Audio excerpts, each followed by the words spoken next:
Good morning, everybody. We're waiting for the on-the-air light, and we will get started as soon as we get it. I appreciate all of you coming out for this morning, and we have... Okay, then I'm going to start the meeting. I'm going to call the regular open meeting of the United Laguna Woods Mutual Board of Directors of California Nonprofit to order on December 10th, 2019 at 9:30 a.m. And I would like everyone to turn off their cell phones. We definitely have a quorum. We will be having Andre on the phone as soon as we get a call from him, and we will definitely do that. So, Juanita, would you help? I'm on the phone. Oh, Andre is on the phone, so we definitely have a full quorum. Everyone is involved. Thank you. Juanita, would you do the Pledge of Allegiance, please? Please stand and say with me the Pledge of Allegiance to our country. I pledge allegiance to the flag of the United States of America and to the republic for which it stands, one nation, under God, indivisible, with liberty and justice for all. Thank you, everyone. I don't see any media, but we are on the air, so that is what we need to be. May I have a motion to approve the agenda, please? I move that we approve the agenda. I second. Thank you. One comment, I have a couple. Sure. Yes. A couple of things. Item number 13D needs a motion. You can't just accept a word contract. We're going to do that in the closed meeting. But this is in the present meeting, so I... We're just giving a heads up to the Okay. Also, community. on item 9B, we had a comment from the legal side. Correct. And And that's before why that- he's at the meeting. Okay. So before, until then, this is not an approved agenda. Because I would want to raise a point to change that item from 9B to 9C and introduce a 9B to vote. Can't we do it as part of 9B, please? Pardon me? Can we do it as part of 9B? Because it's the same thing, Okay, okay? that's fine. Any other comments or objections? All right. All in favor? Okay, the agenda is done. We now need the approval of meeting minutes. Can I have a motion for the agenda prep? I so move. Is there a second? Nada? Is there any discussion on it? Yes, Kash? I have page 1 of November, item 5B. Okay, let me see what my comment is. This is the agenda prep,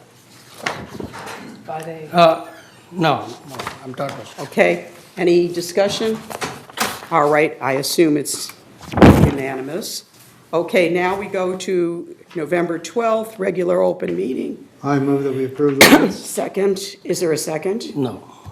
Carl, I have a second. comment on page 1.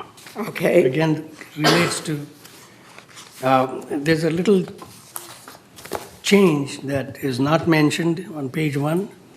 The last paragraph, the President Margolis called for vote. That vote was taken in the closed meeting, not in the open meeting. Because you moved the item to the closed meeting. no, we had to No, make a motion to move it, So this says the motion was, to close meeting, Right. not on the agenda. this was not to move the meeting, but to accept it, the way I read it. It's not- Okay, what would you like it to say? No, this particular item should be scratched, because that vote was taken. in- Okay. So, Cheryl, so noted. Juanita? The vote was on moving it to the closed meeting, not on the amendment. Right. Okay. Okay. Any other questions? Any other information needed? Okay, I assume everybody's okay with it? Okay, you want to vote? All right. Let's vote. You got a vote screen.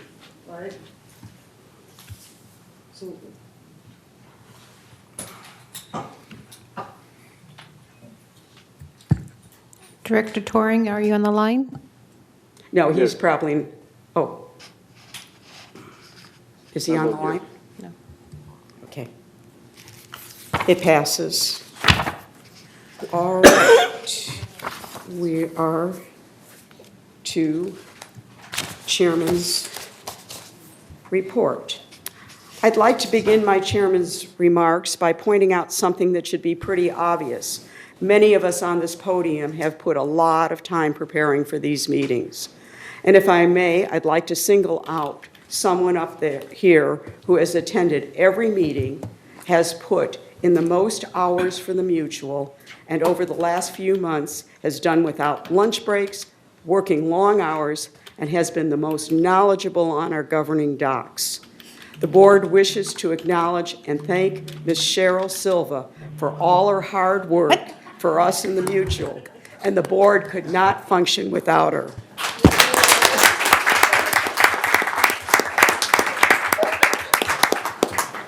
Sue.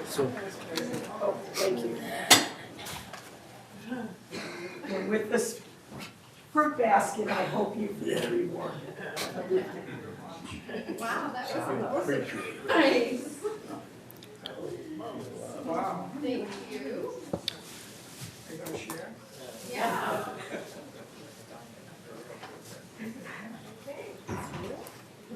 Okay, I'd like to begin the open mic for residents of the United Mutual for topics not on today's agenda. It would be especially helpful if the remarks are about systemic problems that we should look into. If it's a specific problem for your manor, please attend the relevant committee meeting or resident advisory. Thank you. Cheryl, would you please call the first person? Okay, our first speaker is Chris Collins.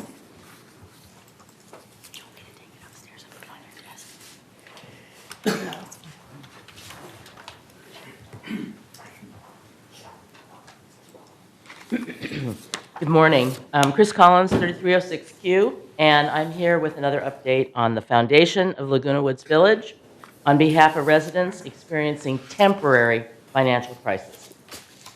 Making ends meet. That's our topic here. When financial problems overtake village residents, the foundation of Laguna Woods Village can step in to help.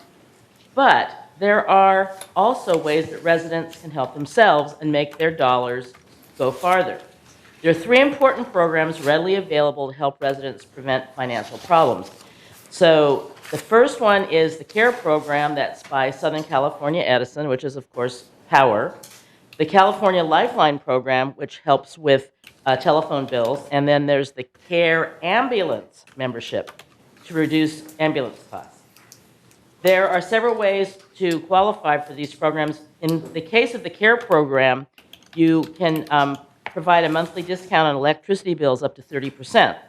You can be eligible if you're on public assistance programs such as Medi-Cal, Medicaid, SSI, and you can qualify with a total combined household income of up to $32,482. And if you're interested in this, you need to apply directly to Southern California Edison at 1-800-447-6620, or you can check out their website at www.sce.com/care. In turn, if you're having trouble with your paying your telephone bills, you can reduce that bill.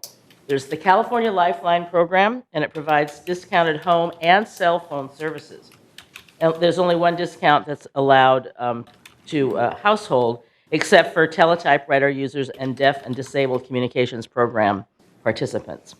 And to qualify for that, California Lifeline, if you or another person in your household is on public assistance, you can qualify if the household's total gross income is at or less $27,000.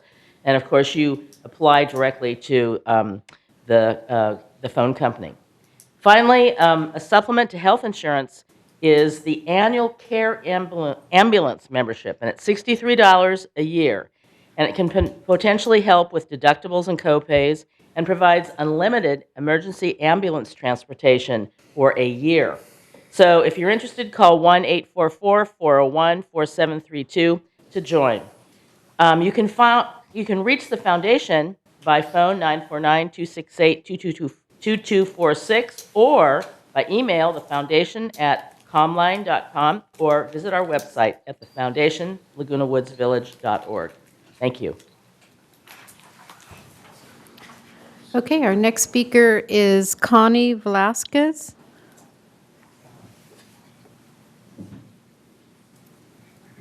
Okay, I'm with 886Q, and I'm not sure if I'm in the right place or not, but you can tell me. My concern is of the lift that's at our unit there at 886 around Sevilla. It's very old. It's been there since 2002, and it breaks down all the time. We have some really horrible situations with the elevator being stuck all the time. One of the things what happened to me was my pacemaker went off, and it was quite a shock. It was pretty scary, and so I was in the little elevator. We call it the elevator, but it's a lift, and it went off. So I had to get to inside the house to get to my unit so I could see what's happening. And then they said they couldn't read it, so I had to get to the emergency hospital. That we've had several places, people who've had some really horrible situations where the elevator was stuck and they had paramedics come and lift people up. We're talking about people who are in their 80s, lift them out of the escalator maybe 4 feet before it can get to the top of the floor. And they had to personally lift people out of the lift to get them out, and that's happened several times. And I talked to one of our oldest we think we're family there, but he was saying that the elevator was, the situation was that the people would buy the elevator, and then the maintenance would the board would take care of the maintenance. And so now it's been since 2002. It's really old, and it's rusty, and it's horrible. It makes a lot of noise.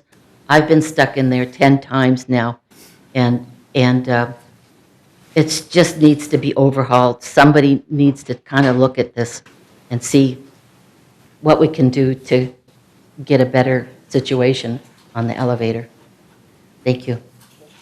Thank you. Okay, our next speaker is Adele Warner.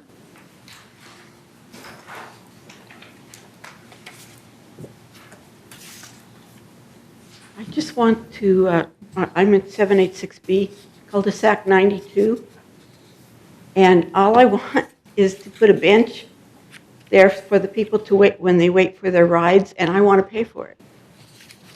So I was told I had to come to this meeting. So I don't know, where do we go from there?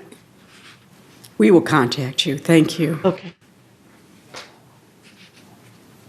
Okay, our next speaker is Carrie Stiles.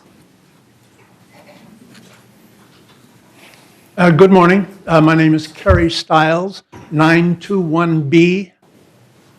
My comment this morning is taken from my 3+ years of being resident and watching on TV or attending United Mutual board meetings, as well as United Landscape Committee meetings. My experience in property management, I was with Mission Viejo Company, Homeowners Association liaison, as well as commercial real estate in the 1970s. I've been in sales marketing for my career as well, and as a resident of 5 years in Rossmore, Walnut Creek, which allows me to be critical but positive in my comments. Again, my personal opinions and comments are not meant to be negative, but instead are being presented here at this United Board meeting to be a positive suggestions on the productivity and maintenance of a positive demeanor at these open board meetings as well as the closed meetings. The overall demeanor, in my opinion, was with the previous board of directors, them against us. And now with the new board of directors, it's us against them. The last meeting I attended, Director Kash Akhar presented a list of what was apparently, in his opinion, items that needed to be addressed by the board in a very aggressive, negative manner. I agreed with the board president that the list of items should be addressed in a closed meeting instead of what was obviously a prepared list of items in collusion with previous controlling board members, together with a more recently appointed board member who had the Roberts Rule of Order page and paragraph open in front of him to read, which should have been a chore to find. The exact page and paragraph, again, in my opinion, collusion apparently damaged the standing of the new board. I thought that the president of the board handled this well by shifting the matter of us against them to a closed session, not on TV in an open meeting as well. I also witnessed a past director, again at the time, us against them twice during the open forum, present in a very strong negative manner a list, in her opinion, items that were not relevant to the board at that board meeting, which was, again, in my opinion, part of the collusion that was taking place at the directors' meeting. Overall, the board works very hard. I, as a resident, appreciate the time and effort that you put forth to run this board properly. But I don't think the residents in this community need to observe on TV or in person any animosity at the board meetings. And to me, again, in my opinion, that's what has been done after my 3.5 years here. Thank you. Okay, our next speaker is Rhoda Linder.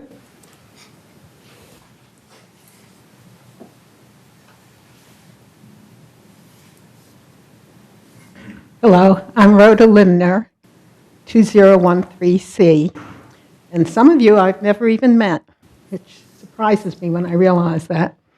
I've been here 20 years, and I used to come to all the board meetings and talk and talk and talk. But then, about 4 or 5 years ago, I realized that a new generation had taken over, and that you were doing just fine without me, and I could stay home and not try to sit for 3 hours, which I find very difficult to do now, and I could watch you on television. Well, I found a reason to come. And it's not unlike what Kerry was saying, but I want to put it a different way. I remember the times when we had slates on the board, when we have conflict on the board continuously about everything, no matter what the issue was. And I don't want that back, and I don't think you want that back. We shouldn't be doing that. We don't need a 6-5 conflict on every single issue with the same 6 and the same 5. That is not good for us. It's not good for you, and it's not good for anybody. I hope that you will learn, try to take each issue as it comes, and each of you make your own decisions as to what your point of view is on that issue. Even those of you who are less experienced and don't have years and years of governance behind you should be able to have an opinion on each separate issue as it comes up. That's very important in local governance, everywhere, all kinds of local governance. Take each issue as it comes. Make your decision on each issue as it comes, and then stand by it. That's fine. I'm not saying I don't think there should be no conflict. I think there should not be blocks. I don't want to see political blocks here in our local world. Thank you. Okay, our next speaker is Diane Phelps.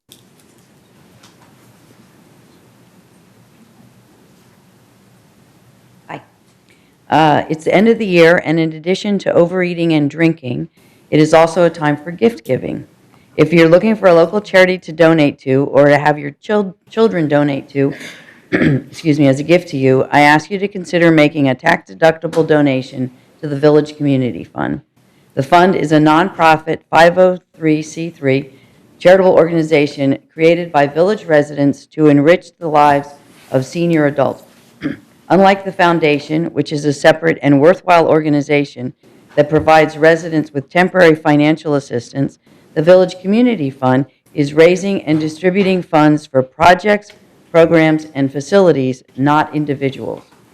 As the incoming president of the fund, I am here to solicit more than just your tax-deductible donations. I'm also here to solicit projects. If your club or organization has a project you think would be worthwhile for the community, please contact us. Our email address is villagecommunityfund@gmail.com, and our phone number is 949-467-1030. To date, we have helped the Video Club raise $1,600 for furniture and equipment for the Clubhouse 2 Annex studio control room and classroom, and we're finalizing plans to raise $700,000 as a part of the remodel of the Performing Arts Center. The money will be spent to upgrade the furnishings and audio-visual equipment of one of the dining rooms so it can be used for small theater and musical performances as well as meetings. Additional Performing Arts Center projects might include upgraded seating and light locks for the main theater, but the ideas for projects are wide open. We can help raise funds to replace tables in Clubhouse 5, upgrade equipment in a Clubhouse 4 craft room, or provide startup funds for a program to bring a guest speaker series to our community. The Village Community Fund is a way for those who want to upgrade programs, services, and facilities to raise funds to do so. The Village Community Fund will work with the housing mutuals and GRF to get necessary approvals for projects within the village. So please consider making a tax-deductible donation this holiday season, or ask your kids to make a donation in your name. Donation forms are available on our website, villagecommunityfund.org. You can make a donation on our website or send a check along with a donation form to P.O. Box 2452, Laguna Hills, California 92654. Contributions will go to our general fund for distribution to approved projects unless you designate a specific approved project. Happy holidays, and thank you for your support. Our next speaker is Maxine McIntosh.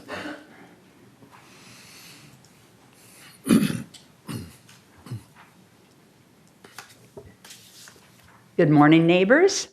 I wanted to point out one little thing first. In my agenda, item 13C stops on page 6. Yet on page 6, it says 6 of 8. Should it only say page 6 of 6, or am I missing 2 pages?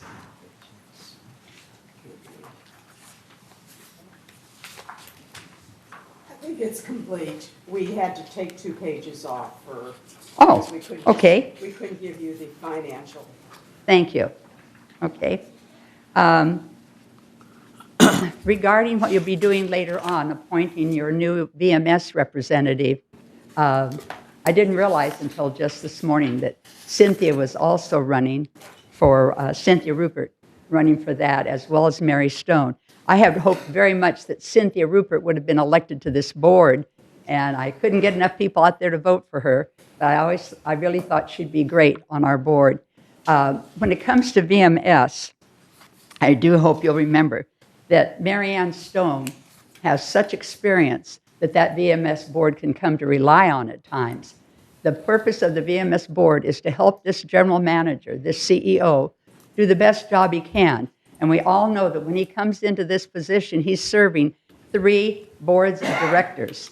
I don't know, I have never met or heard of another CEO doing that. I'm sure it's happening somewhere, but that's quite unusual. He needs all the help he can get from well-informed people. Please seriously consider Mary Stone again. She brings the kind of information the other board members and the CEO need to continue on with the best thing that they can do. I worked alongside Mary Stone on both the GRF board, the United board for a number of years, different committees, and I've known her to be, as most of you do, very knowledgeable and responsible, kind and thorough, willing to consider all aspects of an issue. So I hope you give her great consideration today to benefit all of us. Thank you. She's not lying. She's not lying. Our next speaker is Esther Wright.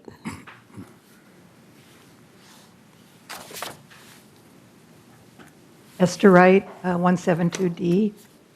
I'm here to, first of all, thank you all for your service to the United Co-op residents. I'm one of them. I'm happy to be one of them.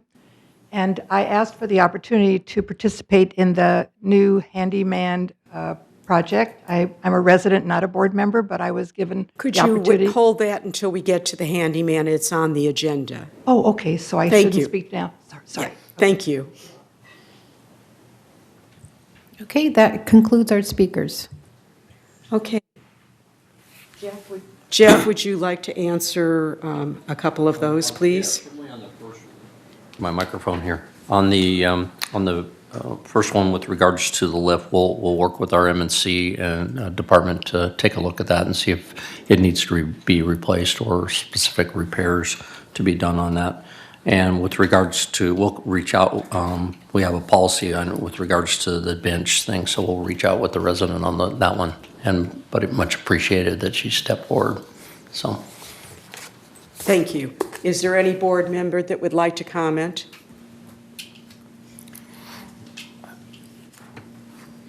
Well, I'm not a politician, first of all. But anytime I make a comment, I am for the truth. When some truth is sideways and something else is done which is not right, I'm going to stand up and talk about it. I am a team player, and thank you for your comments, and I appreciate you bringing that to my attention. But last time when you said you compared me to somebody else and brought politics in, I think that is negative. And if I've made any negative comments, I am sorry. And I will make sure that I watch every word I say. But again, I insist, when somebody was reprimanded to bring back saying that I need him, that is not right. because Please, nobody- no, none of Nobody this, is- and we can't bring up stuff that was done in the closed session. Well, Thank you. I'm replying. Okay, one more thing. I would like to say thank you to both Diane for collecting funds for the village community and Chris Collins, who always comes through and gives us the news of what our needy people need and help them. That's all I have to say. Thank you. Carl? Yeah, I would like to ask if Chris Collins could come up again and repeat those phone numbers. It was very important information, and I really have a lot of respect for the foundation.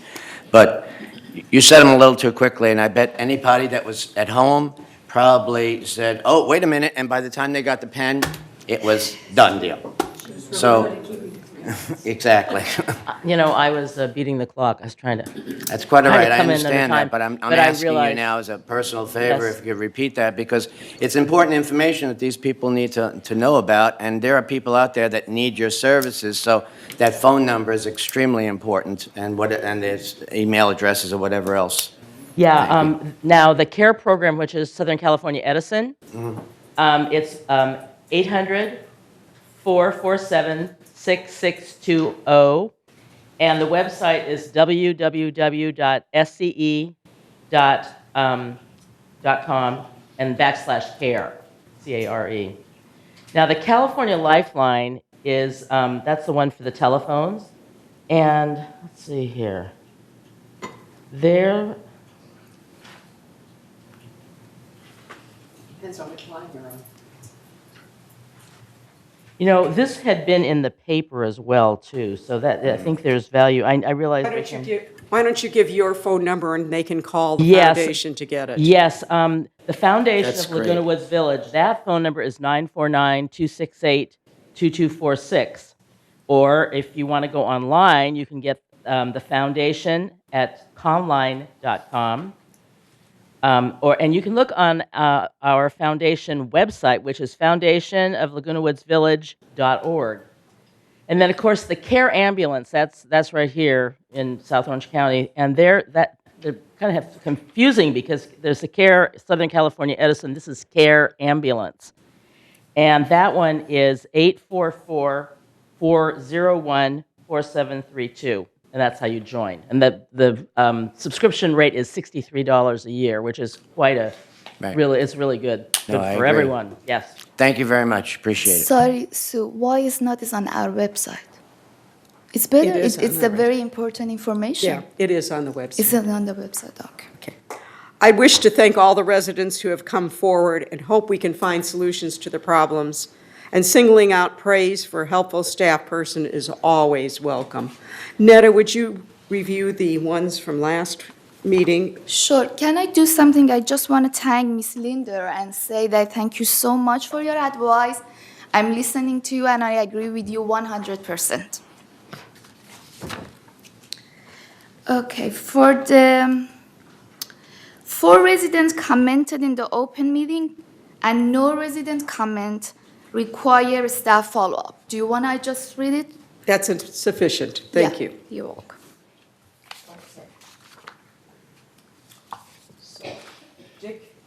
Dick, you're on now, please. Good morning. Before I begin my report, I have a thought, suggestion. Maybe Chris might have a slide made up by the media department and would list the phone numbers and the email addresses while she's talking. That might help.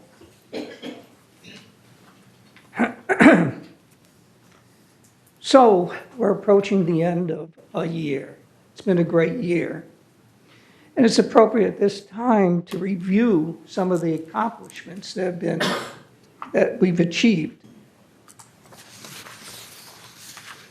So it turns out on November 20th, there was a planning session. And at this session, I understand that presidents and vice presidents of the various boards were there, including also our CEO, Jeff Parker, and our CEO, Siobhan Foster.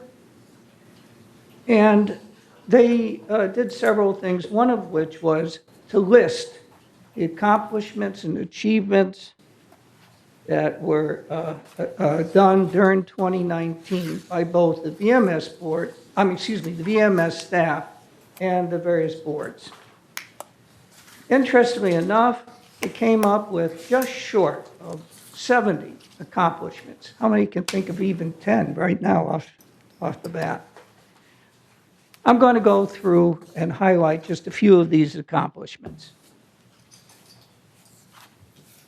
The Human Resources Department has done an outstanding job of recruiting highly qualified staff.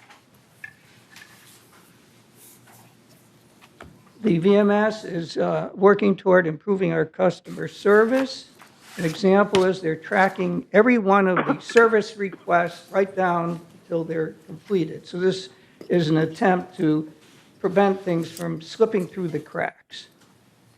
And they've greatly increased the rate at which the work orders are being completed in a timely fashion.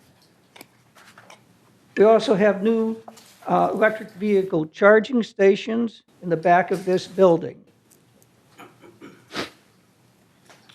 We've done some energy savings. The landscape department has replaced Roundup with a new formulation. And our communication, media and communication department has done a superb job increasing communication with residents. We have the blast, the website, what's up in the village, etc. Recreation, I'm sure you all know that they've increased the amount of activities that we have, both in outdoor activities at Clubhouse 2, the Equestrian Center, and also at Clubhouse 3. And the security department has done a superb job in our energy preparedness program. We had task forces on investment, on revenue generation, cost sharing. And what came out of one of these task forces, we now have a new investment manager in hopes that we will increase the rate of return on our investments. We're in the process now of developing new research groups to address various problems, including energy, et cetera. United hired a reserve specialist so that we can make sure that our reserves are appropriate for the future. The Architectural Committee has continued to standardize architectural standards, so it makes it easier for residents when they're remodeling. Boards are cooperating, the various boards are cooperating. They have established a meeting once a month where the presidents and vice presidents gather and discuss various issues. Broadband, there were 2 programs that were costing us about $2 million a year. And it was such an excessive cost that has now been eliminated, reducing our programming costs. And this is something interesting. If you go on our website, you ever tried to use the search function? It didn't work. Now it does. Type in a keyword, and it will bring you to whatever information you're interested in. Social Service Department has added some resources without increasing the cost to residents. And my favorite is coming up now. We established key performance indicators for each of the departments. This means that we now have metrics by which we can determine how well we're achieving our goals and make improvements as necessary. Our VMS staff is devoted to meet our community's needs while doing so in the most cost-efficient manner possible. At this time, let's acknowledge the achievements of the VMS staff with a round of applause.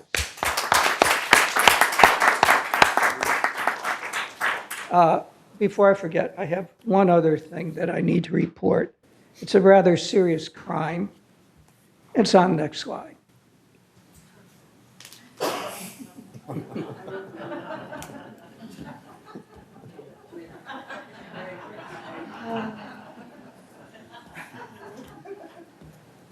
Thank you, Dick. We're now moving into the election of our VMS candidates. We have 4 applicants who have volunteered to represent the United Mutual on the VMS board. They appear to be very strong candidates with valuable background experiences. But since there's only one position for 4 candidates, there will be 3 who will be disappointed. We hope, though, that those who are not chosen will see this as an important, constructive experience and will not hesitate to apply for future openings. We're looking for volunteers for our committees, and we would like to have you involved in any way we can. So please go forward. I'd like to now ask the lawyer to make a statement about the voting. Thank you. Good morning, everybody. I was just asked to explain the process for appointing United's representative to the VMS board.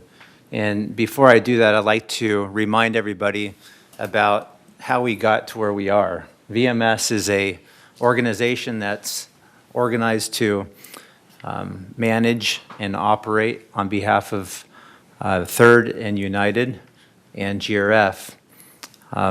Its duties and responsibilities under their particular documents through their boards. And VMS takes direction from the boards for United, Third, and GRF.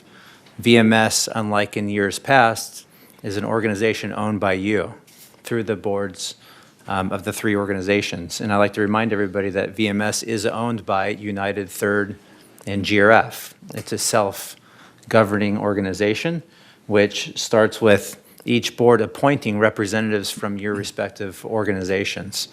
And what the board today is tasked with is appointing 1 vacant position. Actually, technically, it's not vacant as of yet, because the VMS bylaws, which I'll explain what those are, provide that United and Third and GRF have 3 positions to fill. And those positions aren't filled until that particular director's term has expired and they've been replaced. So the position that we're currently discussing today is still being occupied by Ms. Stone until her replacement is approved by the board, whether it be her or somebody else. And that's in section 4.3 of the VMS bylaws. The VMS bylaws, just so everybody knows, is a legal document that is responsible for creating the structure necessary to organize and govern VMS, no different than United in its bylaws. It's in essence the Bible of the organization. And because under section 2.6 of VMS's bylaws, which is really the heart of that document, if you're going to read anything in the bylaws, you read section 2.6 because it defines who the members are. And I don't think we can't overemphasize enough to remind ourselves what this structure is and why we created it. 2.6 is very clear. VMS has 3 members and 3 members only, and that's United, Third, and GRF. And those members, under 4.2 of the bylaws, are responsible for appointing its representatives during the same month as its annual meeting. So in this case, United should have appointed the position that is up for election through the board in October. And that didn't happen, and that's why the board is doing it now. But like I said before, the director that is up for reappointment continues to serve until they're either replaced or put back on the VMS board. And that's also in section 4.3 of the VMS bylaws. So right now what the board is doing is moving to appoint that director to the VMS board. It's important that that be done each year during the same month as United's election, and that was set up that way at the beginning for logistics, really, because VMS's annual meeting is this month, I believe, correct? Yes. And in fact, I believe is it next week? And so what we were thinking of when we set the bylaws up this way is to make sure that GRF and Third and United appointed their representatives before VMS's annual meeting, so it was all in place. And so by the board doing that today, that's going to be accomplished, which is a good thing. And if the directors have any other questions, you may proceed with the appointment.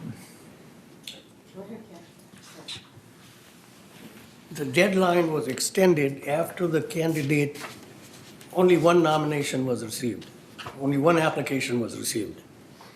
And after the deadline, it was even published in the paper, the Globe, the candidate has been reseated, and then, for whatever reason, we changed the deadline for receiving applications, which to me is not fair for the candidate who is already seated, because nobody else applied doesn't mean the election can be reopened again. And it costs money for us, as well as it's an insult to someone who is already in place and who is, by everyone's opinion, is a very good candidate, who has the most experience among all the other candidates that have applied. So I think this is injustice, and that was my reason of saying that this election should not be done before a proper voting is taken. And I believe that 265, page 265 of the Roberts Rules states that it should have a 2/3 majority, and it should be pre-informed that this action is coming up, which was not done. I missed the meeting. I did not know anything about it until the candidate came back, until the situation came back, and I found out that the election is again opened again. That's why I would like to have the vote taken first with a 2/3 majority whether or not to have these elections before we conduct the voting. Cash, there was a two-thirds majority done in the closed meeting, and we did do it. It was a two-thirds majority at that time. And Jeff can support that. There will be a change to the VMS bylaws. There is one in the making so that it doesn't come so close to the time when we're electing our new directors, because what happened was it gets lost in the paper because we're looking for new directors. That new change is being put together, and there are other changes that we're going to go into the bylaws. So we will be in the future compliant with them, because it is too close to when we elect our directors to get it correct. And it is obvious that we didn't get sufficient notice out there. We have 4 candidates, and I'd like to go forward with the statements from the candidates. And I'd like to call them in alphabetical order, please. Please. So let's see. I gotta find my papers here.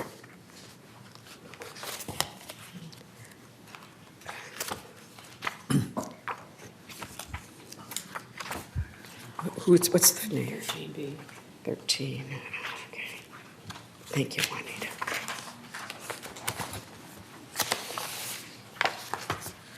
Okay. The first candidate is Bradford Park. Would you please come forward and give your statement? After the statements are given, we are going to ask them some questions, and then we will take the vote. Thank you. Okay. My name is Bradford Park. Usually go by Brad. Since my wife and I moved to Laguna Woods Village about 2.5 years ago, we truly enjoyed the environment, atmosphere, and the settings. And the weather was just almost perfect. So we couldn't complain anything about it. And the work of everybody in this community, including the community concerts, were just fabulous. So I enjoyed the heck out of this community. And general maintenance programs and program operations were very good. I really appreciated the work that's been done. About 2 years after the moving in, I had a little incident. My dishwasher broke, backed up, and flooded my kitchen. My wife found it before it got too late, so I called the maintenance and security person because it was happening in the middle of the night. Then everything was done over the weekend and pretty much under control. One thing I didn't know was the service people came in and went through everything. It took about six weeks before I could get my kitchen back. So I talked to my insurance adjuster, what would be the proper situation to do it, proper way of handling it. And he said if I knew it ahead of time, I could have moved out to a hotel and had a headache or less problems. So, I didn't know that. Well, I never had the dishwasher broke off and I lost my kitchen for 6 weeks. So I did a little bit of research, what could be done to handle it better. And then I came up with several points that I would like to share with you. One, the buildings and underground infrastructure are over 50 years old, and we are basically looking at the problems that could happen anytime. So right now we are catching as the problems happen. But we do need to look at the preventive maintenance programs before it happens. Okay, and second thing, in order to do that, we need to have the program, actually goal setting for the management team and the staff people, so we know exactly what we are going to do as part of EMS and HOA. Third, state of California are very much interested in environment-friendly residential housing programs. There are several building standards for environmentally safe and sustainable. Sustainable usually means green building in kind of general terms. What I am looking at is we need to find out what those regulations and guidelines are already available for us to go ahead. So instead of doing something, just always kind of following and catching up with what's happening, we can plan and prevent the problems before it happens. Well, that's pretty ideal. And the reason I'm saying this is I have been working with U.S. Green Building Council as a lead AP, which means energy and environmental design, leadership in energy and environmental design, and working as a professional in that field. So I think I could be a helping hand in that situation and actually becoming more productive. That's why I applied for this position. Thank you. Okay. So Abdul Ria, huh? Ria? Okay, thank you. You could. Is Abdul here? Okay, I guess we will use his paper. Cynthia Rupert? Good morning, board members and neighbors. My name is Cynthia Rupert. I live in 165A. I have been a proud resident here in Laguna Woods for 14 years. I first came here to take care of my mother, and I've continued and become a resident owner myself. I have quite a different viewpoint on what I would like to say here. I would like to, one, give you a little bit of background because I have quite a bit of accounting background. I have quite a bit of management background. I also have construction background. My family is very involved in construction. My father was a contractor. My sister was a residential and commercial contractor, and my brother's a contractor. So I can actually look at this from more than just one aspect. I do have an accounting degree. I do have a minor in computer science. I originally went to the University of North Carolina at Chapel Hill, and then I finished up at the University of North Carolina in Charlotte. A lot of you have already heard this because I did apply for the board here, and so I've digressed to VMS. I am very concerned about a couple of things going on with VMS right now. One, staff retention, efficiency in our staffing, efficiency in our customer support, and management of the ticketing. I understand that it's improved, but I know from personal experience that there have been many times of trials and tribulations of getting things taken care of and getting them taken care of the first time and efficiently. I also recently had a problem in my kitchen, a leak in my neighbor's unit where they tore out my wall to repair his leak, and it also took me 6 weeks to get my cabinets back in and my kitchen back. That's a little long to go for a leak in the ceiling. So efficiency here is very, very key. Also satisfaction to our members and their feeling that they are getting good customer support. Calling in and being told that they have no record of you calling before or of a ticket for you is really unacceptable. And again, from personal experience, it has happened several times. I have had to call and recall on getting issues done. I would like to focus on retention of really quality staff members, making sure that we maintain that level all the time, that we hold ourselves to a higher standard. I really enjoy living here, but I would like to see some improvements in some of our current situations and plan for future possible happenings that we don't seem to be planning for right now.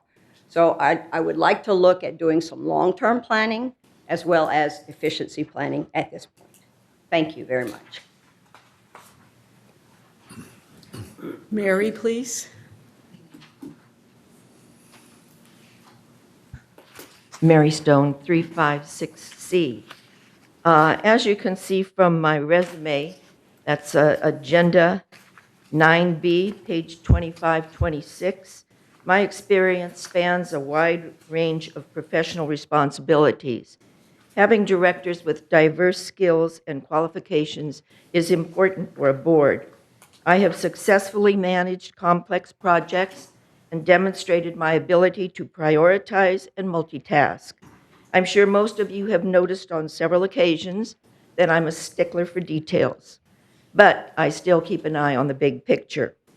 As a member of the Transition Task Force and the VMS Board, I've had an opportunity to work personally with the village boards and staff on various levels before, during, and after the transition. While our new management staff are top performers in their fields, most have limited knowledge of community history. That's information I can provide. I believe the long-term stability of this community depends on strong relationships and cooperation. And building strong relationships and cooperation begins with getting accurate background information, including what is happening in other community associations. The more information we have, the better decisions we make. Maintaining a good relationship between VMS and United has a positive effect on residents and employee satisfaction. Keeping our community a great place to live, work, and play is an ongoing goal. Thank you. Mary, would you stay, please? Tony, would you ask her your first question, please?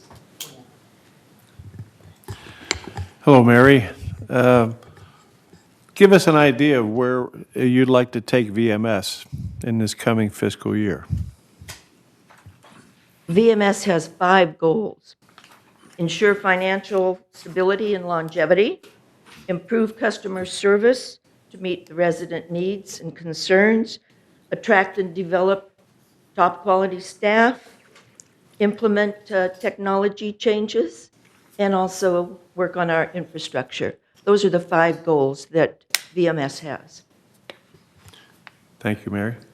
Is Andre on the phone? Andre, are you there? No, he's not. Yes. Oh, there he is. Andre, would you ask Mary your first question, please? Yes, my question is about, Mary mentioned about her background, strong background in the past and her experience. But I remember I talked to Mary once about, Mary shared with me information about David's third-in-law. And in there that state that the board members need to have ordinary knowledge. And when I expressed that I have, because my background have extraordinary knowledge, Mary said, no, not extra knowledge, ordinary knowledge is not allowed. And yet at this point, Mary seems to indicate that she has a lot of extraordinary. But when I expressed that I have extraordinary knowledge, Mary said it's not allowed. So I want to find out a discrepancy between this kind of she has an extraordinary knowledge that's great, but when I express my extraordinary knowledge, that's not allowed. I want to understand what's the difference between these two different kind of extraordinary knowledge. What's the question? I believe the question is, what is her extraordinary knowledge and why is hers important and his isn't? I believe that my understanding of not only our governing documents is the knowledge that I focus on and the history of the community. I have been here for 24 years, and I've studied a lot of community association courses, through reading, through things. That's my extraordinary knowledge. And it's what I research and study because I am a member of a board. And I think that it's important to understand your governing documents, and not only our governing documents, but what's happening in other communities. I subscribe to davidsterling.com. I subscribe to Echo magazine. Yes, I do study a lot, do my homework. Brian, would you ask your first question, please? And my question is, what would you do to... Microphone. Thank you. What would you do to help us contain the cost within the VMS? That's not the responsibility of us in the VMS. You give us a budget. The board of directors of VMS has nothing to do with budgeting. The only thing we do is we make sure that we're doing the service. We are a service organization. We don't create your budgets. We don't create your business plans. We do what we are directed to do. You tell us what you want. You tell us how much you want to pay, and that's what we try to do. And that's why we have a very efficient staff. You've got top performers in the various departments. Our job as VMS board directors is to oversee that they are doing what they're supposed to be doing. I personally don't do anything about the budgets. Elsie, would you ask your first question, please? Morning, Mary. Good morning. If you're selected for this position, could you you'll probably be privy to a lot of confidential information that comes out at United's closed meetings, because, of course, as representatives, y'all are welcome at our closed meetings, your directors. So can you, and by the same token, at your closed meetings in VMS, there's a lot of confidentiality going on there too. So can you explain what steps you would take to just how would you deal with the confidentiality? Like if somebody from United asked a question that really they didn't have any right to hear, or by the same token, somebody asked a question that touched on something sensitive, somebody from VMS, how would you handle the confidentiality aspect of, or what's your understanding of it? My understanding of confidentiality is you don't tell anybody who doesn't deserve the information, period. If they don't have privy to it, they don't get it. Thank you.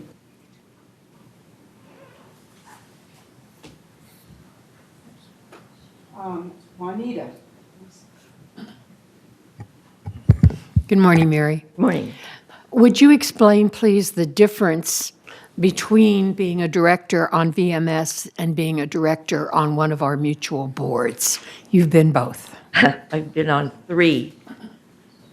As a director on Golden Rain Foundation board, we were responsible for the services, the common services and facilities.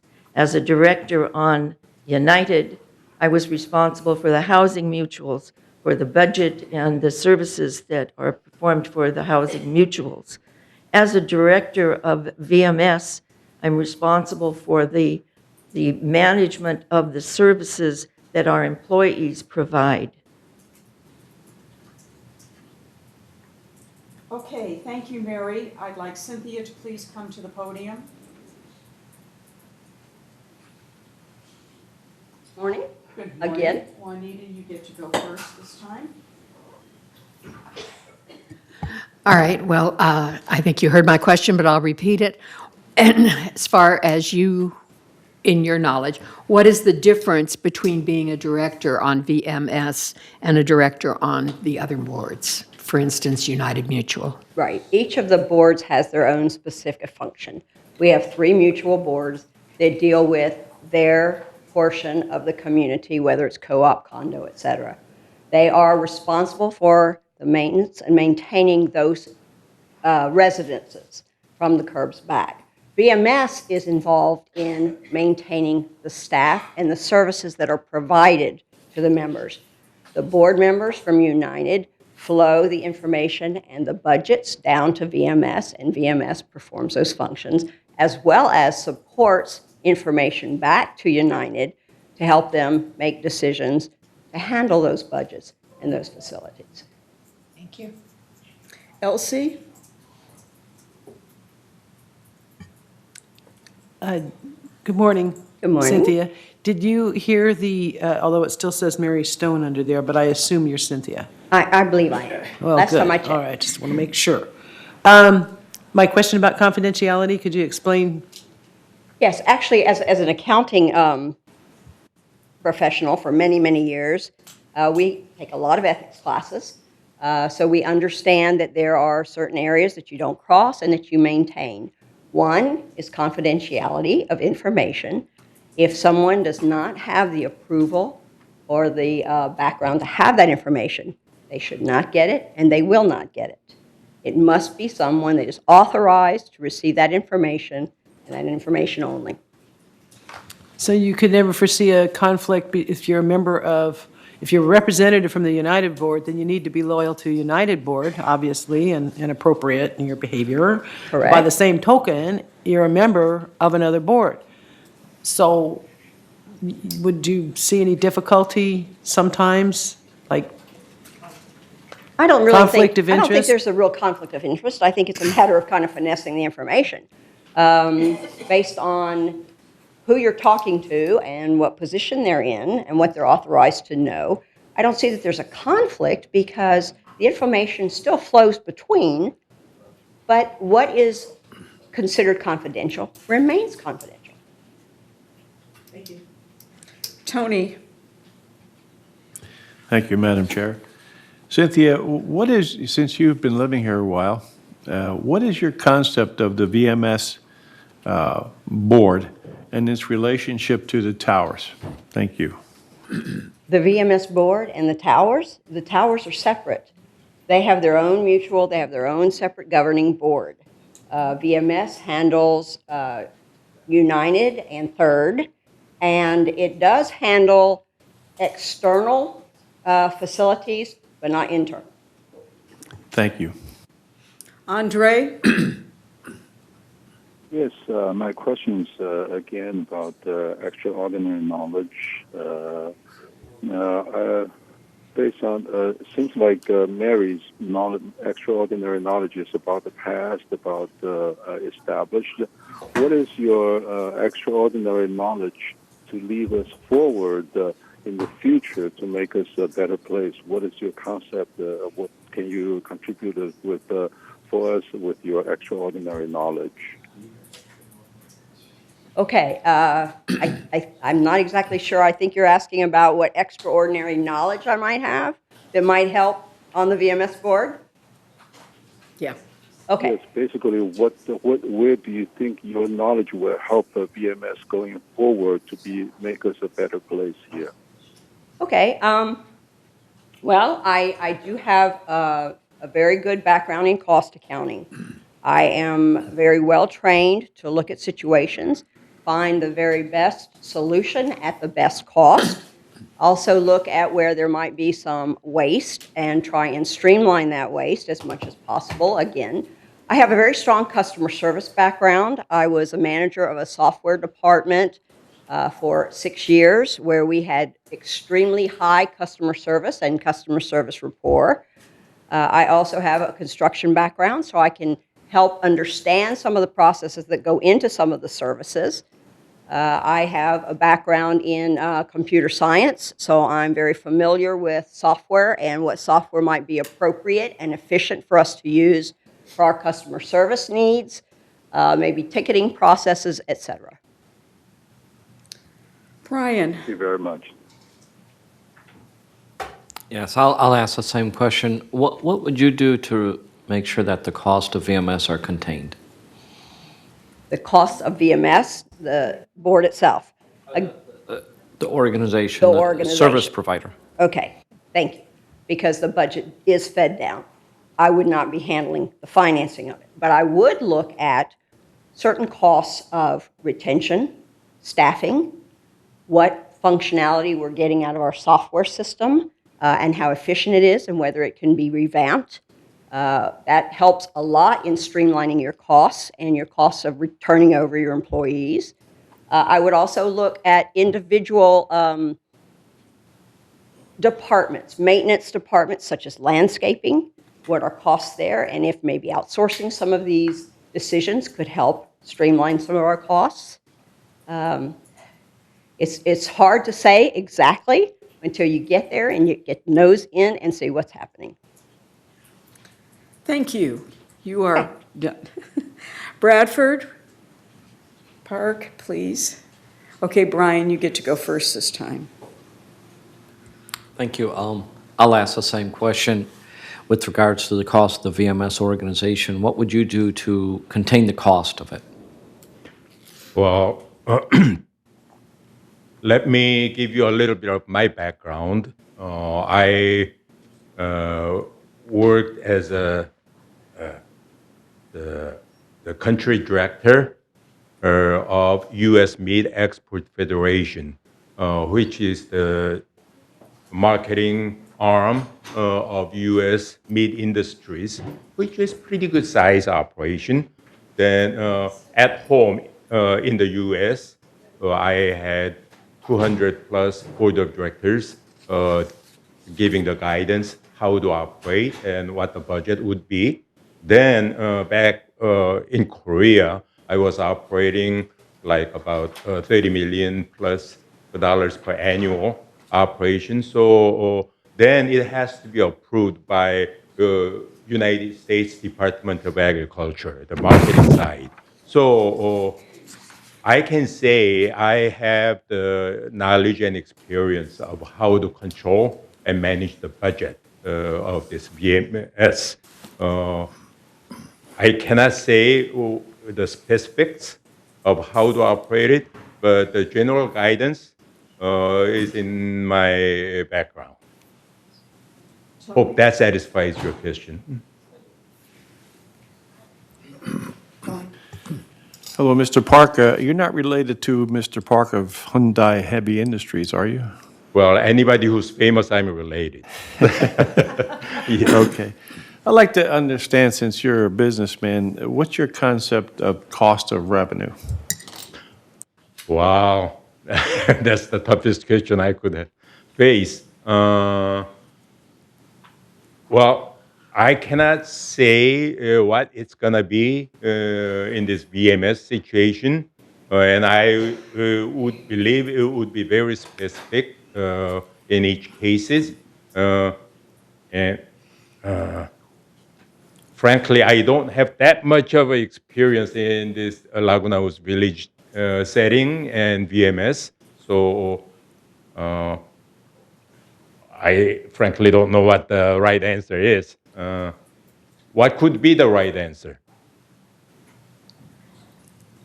Well, I don't know, but in my past experience, I would not want my cost of revenue to exceed 25% of revenue. Well, from my experience, it would be like about 0.25% exceeding. Would that, well, I cannot really pinpoint to your questions. I'm sorry. Juanita? Mr. Park, what is your understanding of the duties and responsibilities of a VMS director as opposed to a board director? Well, I understand it as a VMS is a working arm of this committee. So we are giving out the directions and activities as you have directed or ordered to VMS. So like a Congress to the government, well, would that be a similar analogy? Well, again, the specifics of operation, well, I need to be educated and trained. Elsie? Good morning, Mr. Park. Yes. Thank you for your interest in your application. Thank you.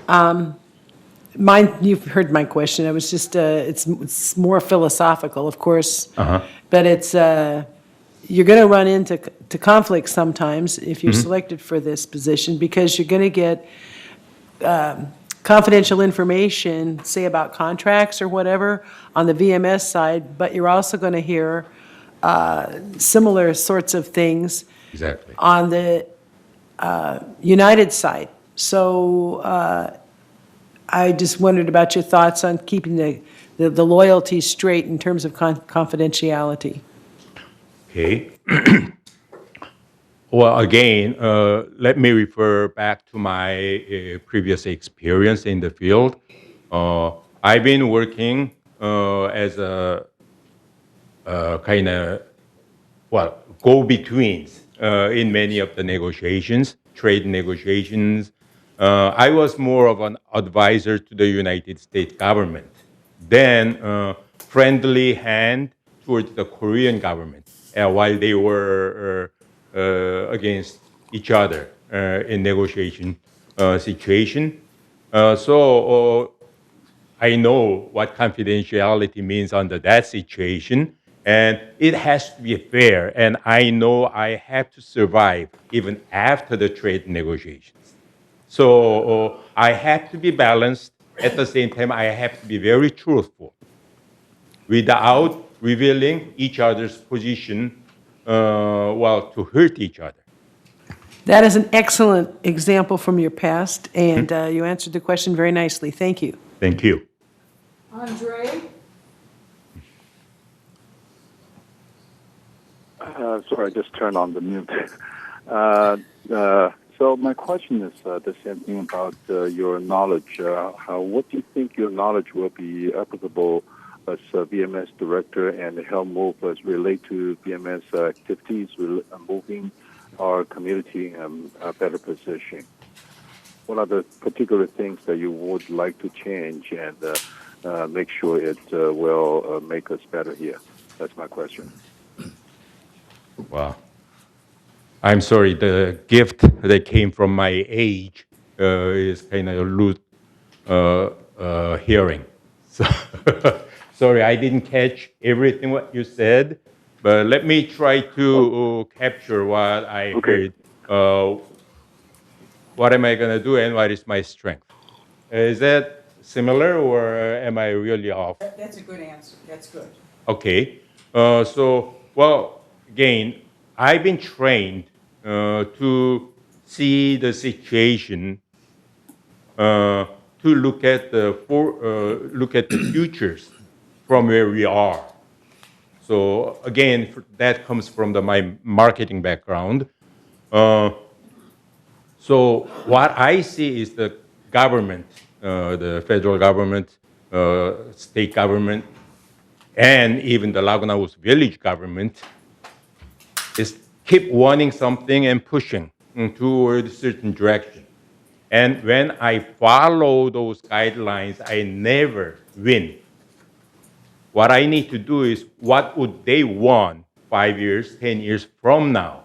And what can I be satisfying myself and my people providing certain ideas and directions. So giving the vision and giving the directions would be the success of my career path. Okay, that concludes Thank you very the much. questions. I'd like now, there were a few people that wanted to speak about, thank you. You can sit down Thank you. now.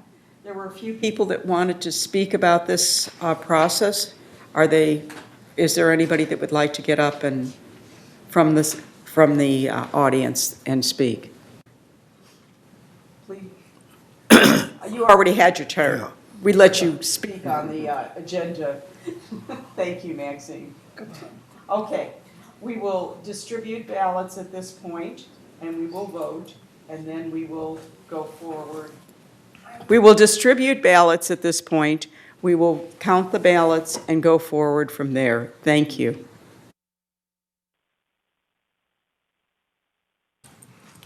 Sure.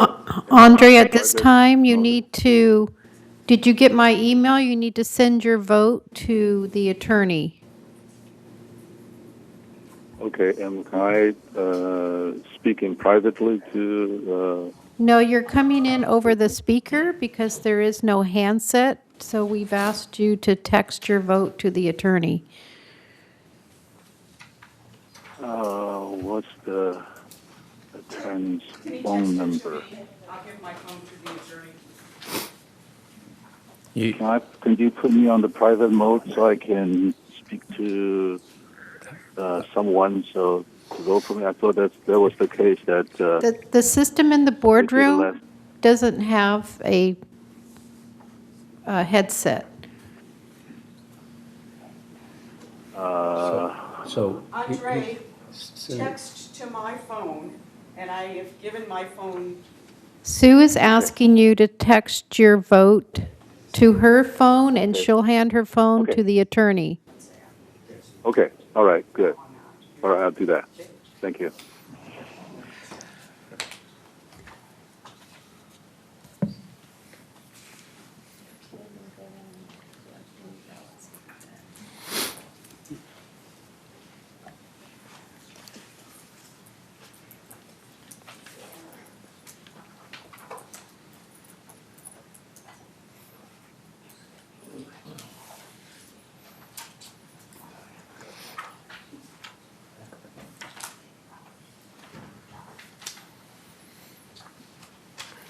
Once I receive his vote, then I will record it and then I'll delete it from this phone and I'll explain that.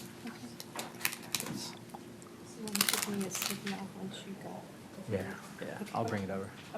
Our heater is broken, so they're repairing, and so it's fixed now, so it shouldn't start to go. Yes, don't you? Just freezing.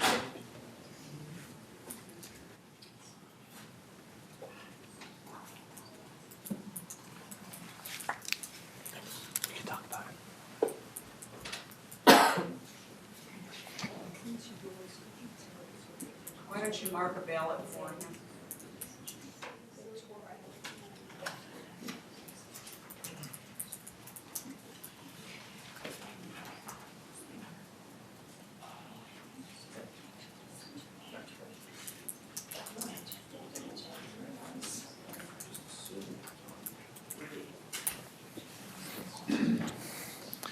I just received Andre's vote on your phone, Madam President. I reported it to Ms. Silva, and she recorded it. And then I'm going to return your phone and delete the Andre's vote. Yes, please. Thank you.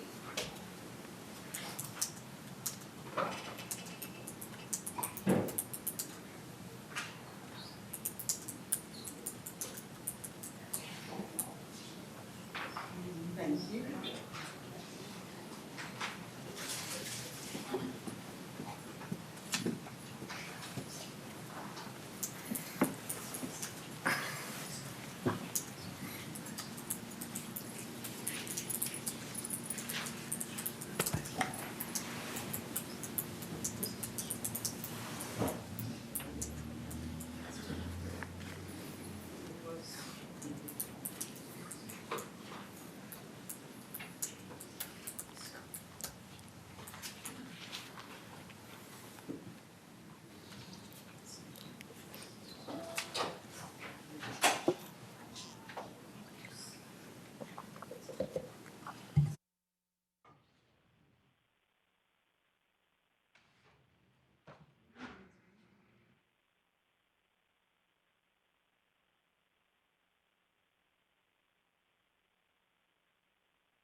I'd like to announce the winner. Cynthia Rupert has been appointed as our new VMS board member. Thank you, everyone, for. Okay, we're going to move on. Request for the count. Okay, the count. Cynthia Rupert got 5 votes, Abdul got 2, and Mary Stone got 4. And that is the count. Thank you. We're going to move forward as quickly as we can because time is. So, Jeff, you're up with the CEO report. Thank you, Madam Chair, and to the board. Real quickly, I wanted to give you an update on our strategic planning process and objectives. As Member Rader mentioned from VMS presentation, we, on November 20th, with the officers from all of the mutuals, including VMS and its staff, we had our second go-round of the strategic planning retreat.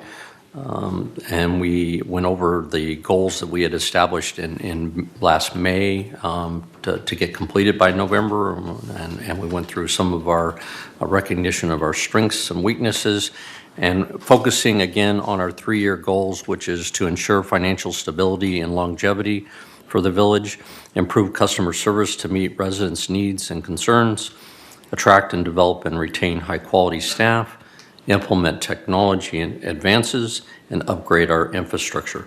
Had a very good dialogue among all the members that were there. We set new goals. There are basically 20 to 21 new goals, depending on how you want to count the goals that we have broken up into those categories. There's about 5 or 6 in each one. We have these goals that are set to establish priority between now and May. And the process was one of the things that we wanted to do is just make sure that, in this case, United is up to speed on the process. You have it on your dais, the backup that I'm referring to. We will be giving updates to the United board on how we're progressing with regards to the status of those. We certainly continue to have conversations with the leadership of United, and we'll come back and keep you informed of how we're accomplishing and how we're moving forward with regards to the ultimate goals for the next 3 years. But I just wanted to make sure everybody had a copy of that. I want to thank everybody that participated. It was a very good strategic planning retreat. I think this is critical in making sure that we're all on the same page with regards to what's important for not only the village, but what's important for United, what's important for GRF, and what's important for Third. And ultimately, the responsibility of VMS to get it done. And with that, I am going to conclude my report, but I do have, Siobhan has a few updates that she wants to provide. Honorable President, members of the board, just want to give a couple updates as we head into the holiday season and residents need help with their trash collection or extra trash collection. We have a couple programs that would be helpful. The first is the bulky item trash collection on the 3rd Saturday of each month. The next collection dates are Saturday, December 21st and Saturday, January 18th. Accepted materials include appliances, clothing, electronic waste, furniture, and other residential waste. You need to place the items near the trash enclosure or in the same location you place your trash bins. Bulky items may be set out the night before or no later than 7 a.m. on collection day. Please notify resident services prior to setting out your bulky items. Resident services can be reached at 949-597-4600. And also after the holidays, the Landscape Division offers Christmas tree recycling for live Christmas trees. Trees are picked up on Fridays beginning on December 27th. Please call Resident Services to arrange your collection at 949-597-4600. Trees should be placed at the curb and should be free of ornaments, lights, and tinsel. Staff grinds the trees into mulch that is used throughout the community and is available free to our residents. So again, please avail yourself of our Christmas tree recycling if you have a live Christmas tree. As we enter January, there will be some transportation system enhancements being put into place, and we'd like to announce the informational meetings to help residents become familiar with those changes. The first meeting is Tuesday, December 17th at 1 p.m. at the Towers. The next meeting is Wednesday, December 18th at 10 a.m. in Clubhouse 1 in the main lounge. There will be additional meetings scheduled for early January to make sure we get a hold of everyone, given their holiday schedules. And additionally, staff will be at Clubhouse 1 every weekday morning from 9 a.m. to noon, starting Thursday, December 19th, to assist customers to answer any questions that residents may have about the upcoming transportation changes. I would also like to remind residents of the holiday transportation schedule. On Christmas Eve, Tuesday, December 24th, Plan a Ride will be available from 8 a.m. to 6 p.m. There will be no transportation services on Christmas Day or New Year's Day. And lastly, I would like to inform our residents that there are 31 RV parking spaces available in our 2 RV parking lots, if anyone is interested. The lots feature security fencing, surveillance cameras, frequent patrols, washdown areas, a restroom, and a dump station. The fees are $320 per year for an RV or a boat. If you want additional information, please call the RV hotline at 949-268-2284, and there are 31 spaces available. Thank you very much. Okay, we move on to the consent calendar. Can I have a motion to accept the consent calendar? Cash? A second, Nada? I'm sorry, Elsie. Let's take a vote. We'll take care of those. There are a few things that we will update this afternoon in the United Committee appointments in the closed session. I vote yes for the consent calendar. Okay.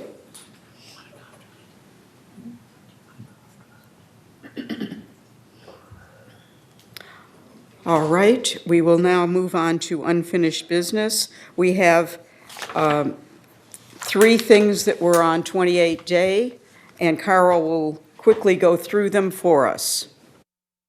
Synopsis of these 3 I mentioned is the same thing I said a month ago. Resolution 12A, alteration standard 27, soft water unit. This resolution was last revised in January 2016 via Resolution 01-1608.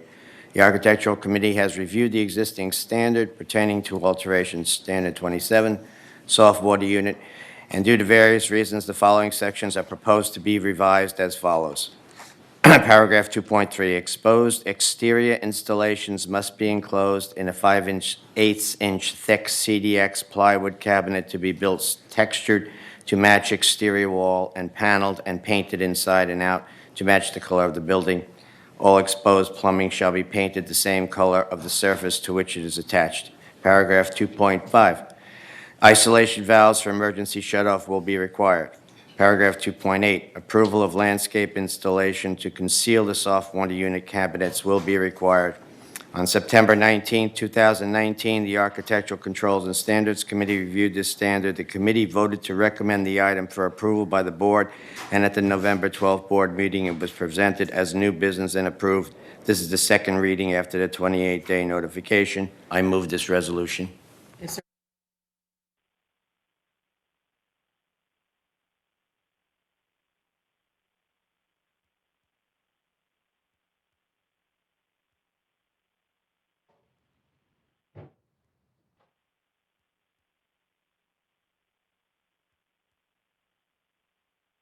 Item 12B, revise alteration standard 30, water heater resolution.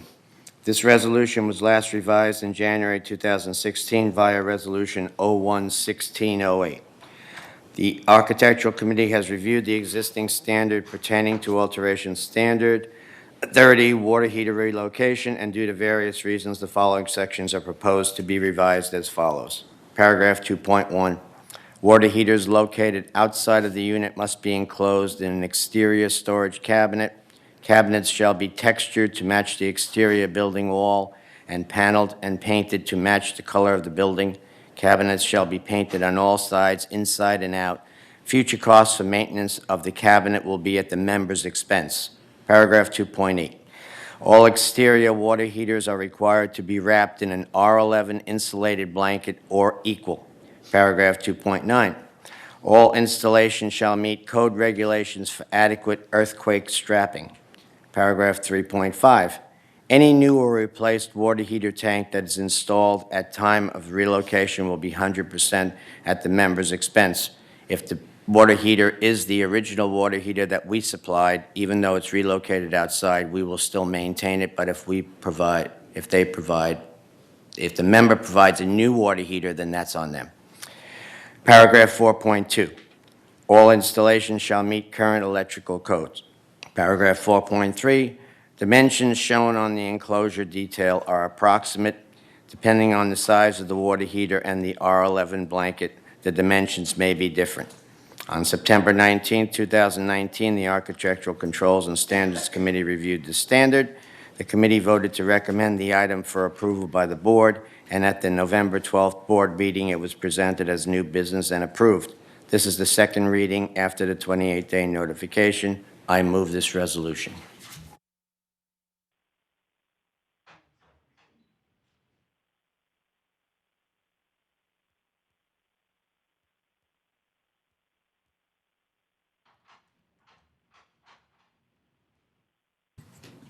Director Turing, are you on the line?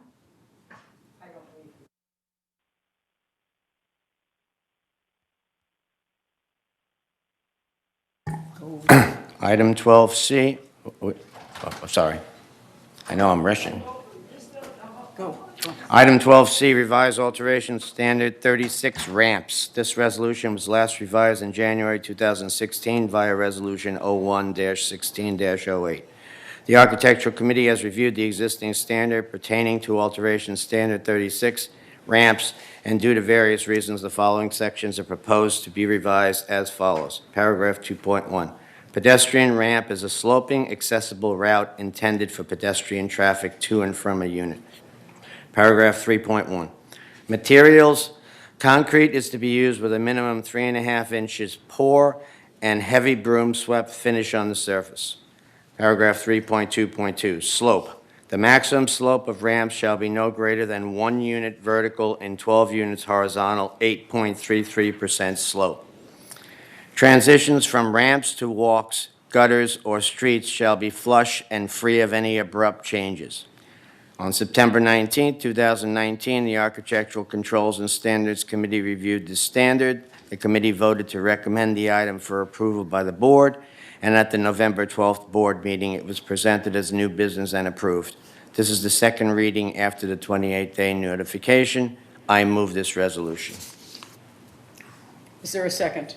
I vote for yes. Cash. Oh, he's on the line still.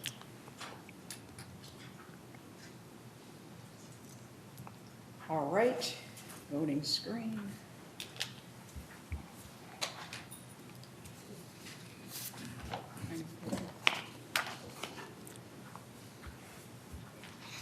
Okay. All right, Juanita, you're up.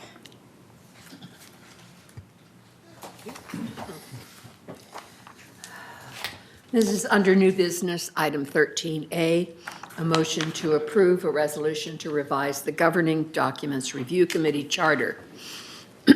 On November 2012, the Document Review Committee Ad Hoc Committee was formed for purposes of reviewing governing documents for clarity. On July 14th, 2015... You're doing entertainment motion to revise the committee charter. Yes, that's what I'm doing. On July 14th, 2015, the board amended the charter, which was set up in 2012, to make it a standing committee. And the changes that the committee made when they met, the Document Review Committee made to update it and clarify it, were to add these elements. Review governing documents, which also includes policies, resolutions, and operating rules in compliance with applicable laws. Consider conformance as required between each governing document with another governing document. 3, stays the same as it was, confer as appropriate with United Management Agent.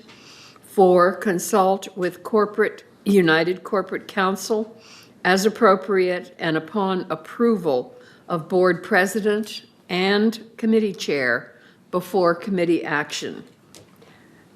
And number 5, make regular committee progress reports and recommendations to the United Board of Directors, including proposed revisions to the United governing documents, which also includes policies, resolutions, and operating rules. I move that we accept the amended charter. Is there a second? I'll second.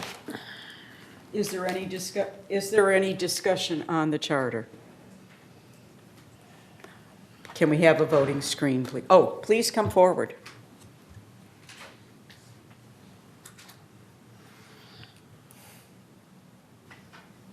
Nancy Lannon, 669 Via Mendoza, Unit N. I'm very, very concerned about item 4 on agenda item 13A, page 2 of 3. Consult with the United Corporate Counsel as appropriate and upon approval of Board President and Committee Chair before committee action. I carry fire insurance. I don't hope to collect on it, but I pay for it because it's there. I consider having the attorney, the way this is right now, you're tying the hands of anybody except the chairperson of the Governing Documents Committee and the president of the board as to who can question the legality of something that's been decided upon or is being thought about. Last month, we had practically a brouhaha about the legality of reopening the nominations for the VMS appointment. The Robert Rules of Orders were cited, and what happened was it was decided you take it into closed meeting, and in closed meeting, you voted on it, which I don't call very open because that was supposed to be something that was open. I question the legality of that. But as I say, I think we ought to have the attorney available to us so that these kinds of things don't happen, because I don't think taking it into closed session and then having it done there instead of in front of us. If you wanted to take a 2/3 vote, why didn't you do it then at the time? So that's what I feel about it. And I'm very concerned that you're going to only have the approval of those people. I don't think anybody can be calling upon the attorney willy-nilly. But I do think the committee, if the majority of the committee wants to have the attorney, I do think that they should have that availability and not be censored by 2 people. Thank you.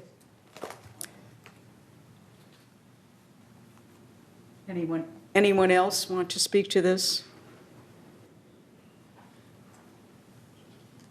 Okay, let's go ahead and vote.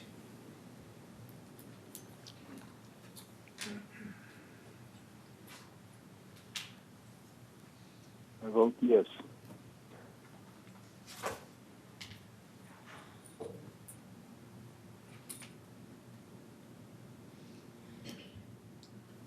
Okay, we move forward now. It passed. Elsie. Yes, ma'am. I got it. Somewhere in my sea of paper. This is regarding the resolution about the increase of fee of the late charge. Darn it, and I had my place. Oh, phooey. I'll just read this if you're following along out there in TV land. This resolution, it's resolution 01-19XX, late charges, chargeable services. And actually, that's kind of an incomplete title, but that's okay. This resolution recommends an increase to the late charges applied on overdue chargeable services, as well as other fines and fees. This resolution does not apply to overdue assessments, only the charges mentioned above. The current $10 late charge hasn't been increased in several years. The recommended increase, which has already been approved by GRF as well as the United Finance Committee, GRF approved it for them, our Finance Committee approved it for United, or recommending it to the board, is from $10 to $35 per month. That's per month. The language in the staff report, it has been noted, could be interpreted as endorsing this increase to raise revenue. That would not be accurate, although of course the increased fee will increase fee, these are air quotes, revenue. I mean, yeah, it's revenue, but it's not really revenue. Because the monies collected from late charges go directly to offset the cost of collection. The time expended by finance, compliance, and legal, plus supplies and postage expended in the collection of overdue fines, fees, and chargeable services. This offset is a more equitable approach to collecting overdue amounts than to have the residents completely underwrite these costs. I move this resolution. Second? I second. Carl? Is there any discussion on this resolution? Let's move to vote.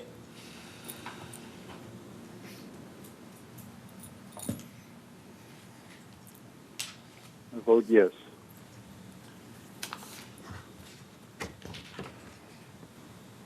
Cash, you're up.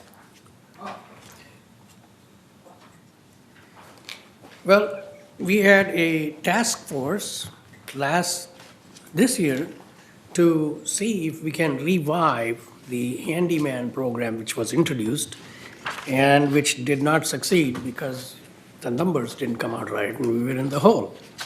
So what our committee decided was to split this into different small components. And what we are talking today is strictly the component number 1, which is the honeydew type handyman service. Basically, our labor rates are in excess of $50 per hour. And there's no way our people, our laborers could afford to do mediocre, small tasks like flipping the mattress or changing a light bulb and stuff like that, which quite a few of our members have been forced to do it on themselves because their manners are altered, or which we don't provide service right now. So the part 1, for this program, we decided to go look outside to see if any lower cost company is available which can service us with the numbers of staff they will have on hand. And we got fortunate and we found a company named Neighboring that has been doing some business for our social services people when people need assistance. So we looked at their numbers and they're very reasonable, and the service is being offered starting maybe January if all the documentation is in place and with the blessing of our legal department as well. And then we will proceed with the Part A of the program, which will allow everybody in United to have honeydew type service, not quite handyman, but it's an alternative to handyman. Step 2, we are looking at, with our staff help, for people who have altered their manners, who have no recourse to our labor staff up to now, as something like a chargeable services third is offering, and we are trying to put a skeleton together, which is already put together by Ernesto or Munoz, who is our staff person. That will come around, if appropriated, through the MNC committee in next February, right? February, March. Yes. And step 3, there are items that our staff is not trained to do, such as repairing a microwave or things of that nature, or work with other items that they are not trained to do. And these, we are investigating if there's any possibility that we can use some outside service or not. So all we are doing right now is step 1, which is the honeydew type small job services offered at no membership cost to us. The company used to have a membership cost for their people to come and work. So we have no cost. So any United member will need to, though, sign a indemnifying letter, because this service has no cost to United, and it's only proposed to put our residents some convenience. So we need an indemnification, that if something goes wrong, it is for you and your insurance and the neighboring and their insurance purposes. And all the documentation hopefully will be ready by January 15 or so, or January 1 or so, depending on our legal department. So that's what it is. It's a simple solution, Part A of handyman alternative. And I thank everyone on this committee to support and come up with this logical alternative so our people can enjoy their living a little bit better. Thank you. So moved. This one doesn't need any resolution, but I want to ask the committee to approve to proceed. Motion to endorse it. Motion. To endorse. Motion to, yeah. I second that motion. Is there a discussion? Reza? Reza? I have a question here. This price is given here is No, one that person page has been discontinued from, on neighbor. taken out of the, yeah. The price is given is for one person or two people? No, the price is for the first hour of work when you have this college student come in and work in your room, in your home for different chores. Yeah, but moving boxes may need two people. What I'm asking. It's by the hour. If they need two people, it'll be by the hour. Okay, so One it includes. charge. Thank you. Yeah, if they need two people, it'll be, that needs to be clarified, but I will definitely clarify that. Yeah, thank you. I didn't think of it, yes. Manny? Thank you, Madam Chair. I think a lot of good work has gone into trying to come up with a program, but I have a problem in a number of areas. I realize that the motion will be just to endorse a program, but some of the things that bother me are the fact that the member is going to have to sign an indemnity agreement. Our attorney is going to have to look at all the documents just to make sure there's no exposure as far as liability on the part of the mutual. And I think that if something goes wrong, the member is going to look back at us and say, well, you endorsed the program. You're the one that recommended this. And that's not a situation that I believe is beneficial to us. I know there's a lot of members out there that need this help, want this program, but that's the reason why I'm going to vote against endorsing this program.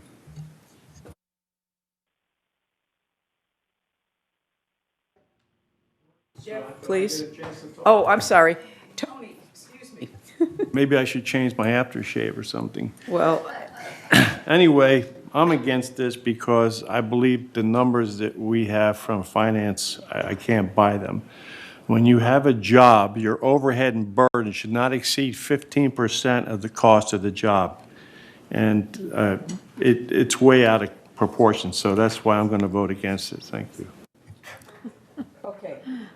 Jeff, next, please. So I'd like to comment on Manuel's concerns, which were my concerns as well. I worked with the task force on this, and I think they came up with a great alternative, which provides an extra level of service that's currently not being provided after the discontinuation of the prior program. But with that, there does come risk. We are, in essence, playing the role of an intermediary and connecting neighboring to shareholders and residents. By serving in that function, we're putting our name on that arrangement and stamp of approval. So what I mentioned earlier, which I'll inform everybody, because not everybody on the board was involved in those discussions, is that what the board has to do is to be comfortable with the level of risk that this creates, and know that I can provide you all, meaning United, the organization, the board, the shareholders, and staff with the protections that we have available, which cannot guarantee complete protection.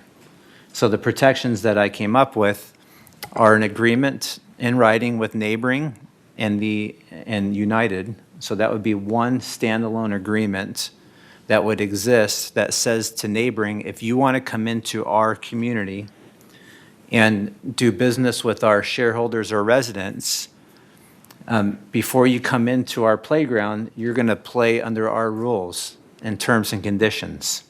And those terms and conditions would include, among other things, you have to carry certain insurance, you have to name us as an additional insured on your insurance policies. If we're sued by your workers, I don't know if they're employees or independent contractors, because right now there's a pendulum that has swung in California which says, in essence, everybody's an employee, unless you prove otherwise. I've been told that their business structure provides that the people that work for them are independent contractors, which, fine, but that's just on paper. I don't know what the law would deem them. So there's claims that exist from their workers vis-a-vis against United if they slip and fall and they hurt themselves, et cetera, which we would address in this agreement, this master agreement with neighboring. And then there would be an additional agreement that neighboring would sign with the resident or a shareholder that hires neighboring, which would have in that protections for United and the board and the shareholders and staff in the event, let's say, a resident comes home after neighboring does a mattress flip for them and finds their 150-year heirloom broken on the floor, and they decide to sue United because we are involved in that arrangement. Well, I want to make sure that we're not responsible for something like that, and this agreement would clarify that. Now, an agreement is what it is. It's a piece of paper. So that doesn't mean that you are preventing someone from filing a lawsuit. That means if there's a lawsuit, we have a piece of paper to help defend ourselves in that case, which costs money and attorney's fees and time and et cetera. So like I said, I'll discuss this further with the board in closed session as far as managing the risk. There is risk, but we can definitely manage it through these agreements, and that's what I wanted to make sure that we're all clear about moving forward. Carl? So I just want to say that this three-prong approach that was mentioned by Cash was something that we needed to address because the original program obviously was not sustainable at the $200 or whatever it was, okay? The items, if you look in this packet here, then the items that these guys are going to be doing, or ladies, or whoever happens to show up, okay, they'll be vetted by this organization. These are nickel-dime items, okay, changing a mattress, what have you. But, you know, they could possibly drop, you know, Aunt Millie's old vase that's worth $1,000 or $2,000 or what have you. That always can happen.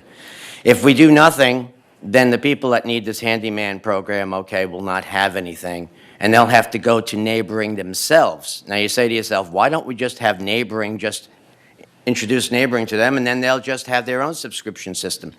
But the subscription right now costs the individual $240 a year, in addition to the $20 or so per actual 1 hour thing. So if you want to have neighboring come to your house and you subscribe to them separately, it will cost you $240 a year, and then every time you call for one of these people to show up, it's $20+. So it's $20+ an hour. In this particular case, what we've done is we've negotiated with neighboring to provide a service to the community whereby there's no subscription required. All you have to do is sign up for the program. We'll ask them as part of the sign-up to indemnify them to us so that we are not responsible. You can use their services for these nickel-dime items, and you know, and you can have a service, and all it costs you is the $25 for the first hour and $23 for the second hour. So for $25, you can get your mattress turned, you can get a couple of other things done, your light bulb or what have you. If we put that into our friends here within VMS, that would cost $55 to $75 an hour. So right now, we're only talking about $25 for the first hour, no subscription service, and we're basically negotiating with neighboring for this pricing structure. But we don't get any of the money. We don't put any money out. It costs us nothing. It may cost us with the risk issue, which was mentioned by Mr. Beaumont. But, you know, there are certain things in life that you have to have some risk with, okay? I felt that this risk was minimal considering the nickel-dime items. Nobody's doing any plumbing here. No electrical work, no carpentry, no nothing. These are nickel-dime items, and I feel that this is something that's worthwhile, and I will be voting yes for it. Juanita? I'd also like to speak in favor of this. It was one of our most popular programs that we found was not sustainable financially. However, the way it's done now with this 3-level, I think it will be. And I think for many other women who live alone, it's wonderful to be able to have all of these different services, and it's more services than were available on our original handyman program. And the fact that we have no financial risk, nothing up front. Our attorney, of course, will write the documents that we need to indemnify United. That's what he does. But I think that it's something that will benefit all of our residents, and I hope that other members on the board will vote for it. We have any speakers? Please call the first. Okay, our first speaker is Nancy Landon.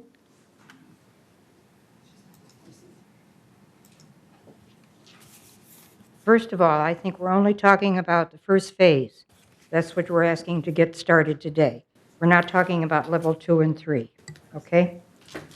In deference and in full disclosure, I am an advisor to the task force committee formed to find a replacement for the discontinued handyman program. That program was a subscription program which failed because it was not self-sustaining, partially due to its misuse by some of the residents. Recognizing this flaw, the committee found a replacement program which would be paid for strictly by the people using it and absolutely no cost to United. We have outlined and defined the tasks to be performed and refer to them as honeydew chores.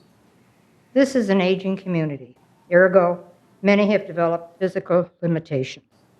For those without a husband, wife, partner, or significant other, the honeydew chores, such as flipping a mattress, changing a light bulb, air duct filter, taking down hanging drapes, window shades, moving or assembling furniture, prune a rose bush, these have all become impossible tasks. Some residents can no longer bend over, kneel, use a ladder, weed a garden. Some of us have shrunk and are unable to reach what we previously did. And we also have some disabled residents who need this service. Honeydew chores do not require skilled, expensive, licensed professionals to do them, but they still have to be done. With this in mind, the committee intensely interviewed and found a company called Neighboring. They will provide vetted college students to perform honeydew tasks at a cost of $25 for the first hour, 1 hour minimum, and $23 for each subsequent hour. They can, in most cases, provide the service within 24 hours. For over a year, our social services has been referring our members and residents to them, and they're very pleased. And I don't know what the risk has been. I haven't heard anybody being sued. It boggles my mind why anyone on the board would object to this very reasonably priced program. By voting against it, the board would be denying residents use of this very much needed service. Some of you who are new to the board may not be familiar with the hue and cry which arose from the residents when the previous program was discontinued. With this new honeydew program, there is no cost to United because United only refers the resident. The resident in turn hires the student through Neighboring. If the resident has household insurance for their manor, they automatically have workman's compensation, which is required per California law. If the resident has no insurance and wants coverage, It can be purchased for $5 or per hour. The residents, United, and Neighboring will be protected from liability by an indemnity to be signed by all the participants. Everyone who knows I'm on the committee keeps asking me how soon it's going to start because they want to use it. I urge the board to think of the residents they represent and to whom they owe their allegiance, to vote for this program so the pilot can begin as soon as possible. I ask the board members who think negatively of it to rethink their stance and consider the good of the many residents who sorely need and very much want this type of help. Lastly, our residents who avail themselves of this service will not only be getting the help that they need at a very reasonable cost, but they also will be assisting ambitious college students pay for their education. It's a win-win situation for all. Thank you. Thank you. I call Esther Wright to the podium. I'm sorry, yes.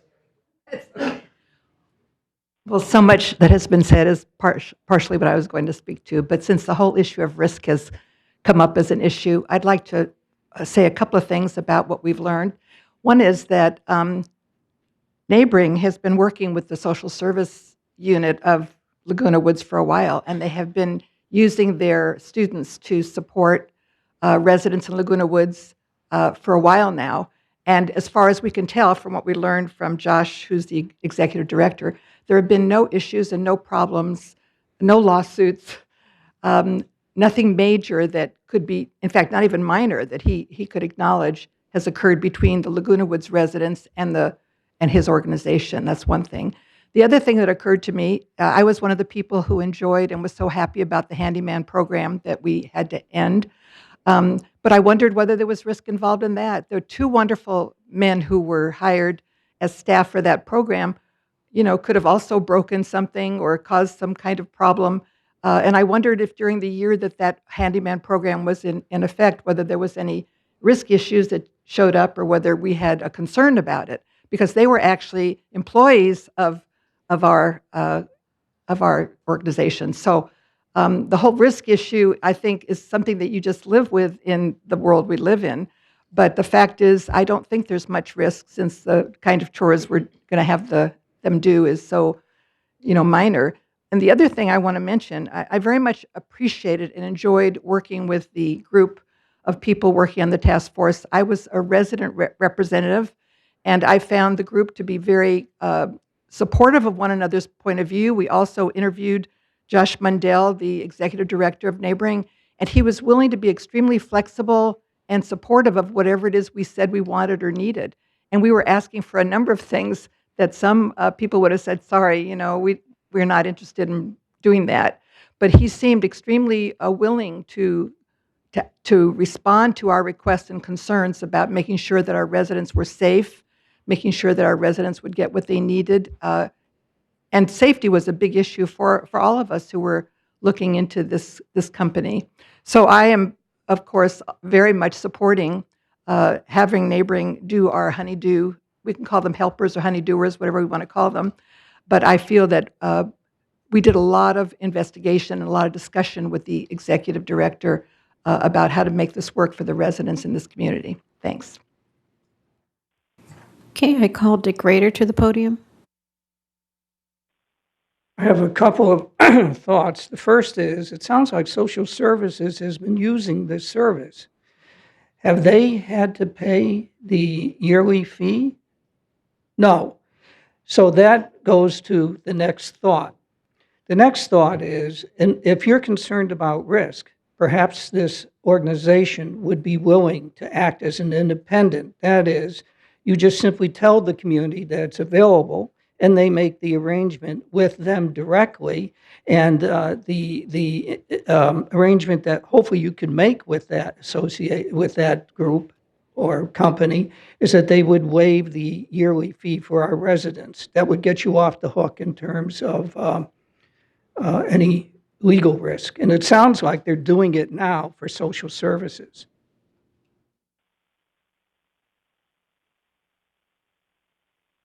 A couple of things I would like to say. Social services, they have done the exception of not charging them. And they're offering their service just by the hour for $20 an hour, $25 an hour, I think. But there are residents who also use their services that have contracts. They have to have a contract. So what we have done is negotiated that down, that there will be no charge up front. And that's how we have proceeded, come this far. But you have a good point. I will talk to him if he wants to do it for the entire community. But we in the United started the process. Somebody has to start it. So, second thing I would like to talk about the costs that Mr. Lebretor mentioned. We had a special meeting with Betty Parker on it. And for whatever reason, he was busy, he didn't attend it. And we will clarify his questions. And I think such a program is needed. And I request all of you to consider and vote for it and approve it so we can get it hardened up and done the right way for our community, for our people. Thank you. I think I'd like to cut off the discussion because we're getting awfully late today. And let's just go ahead and take a vote on how everybody feels. I think that we will be moving forward to looking at getting all the risk factors taken care of and so forth. And we will be back in January discussing this again. Thank you. I'm sorry if you didn't get to talk. Would you put up a vote screen?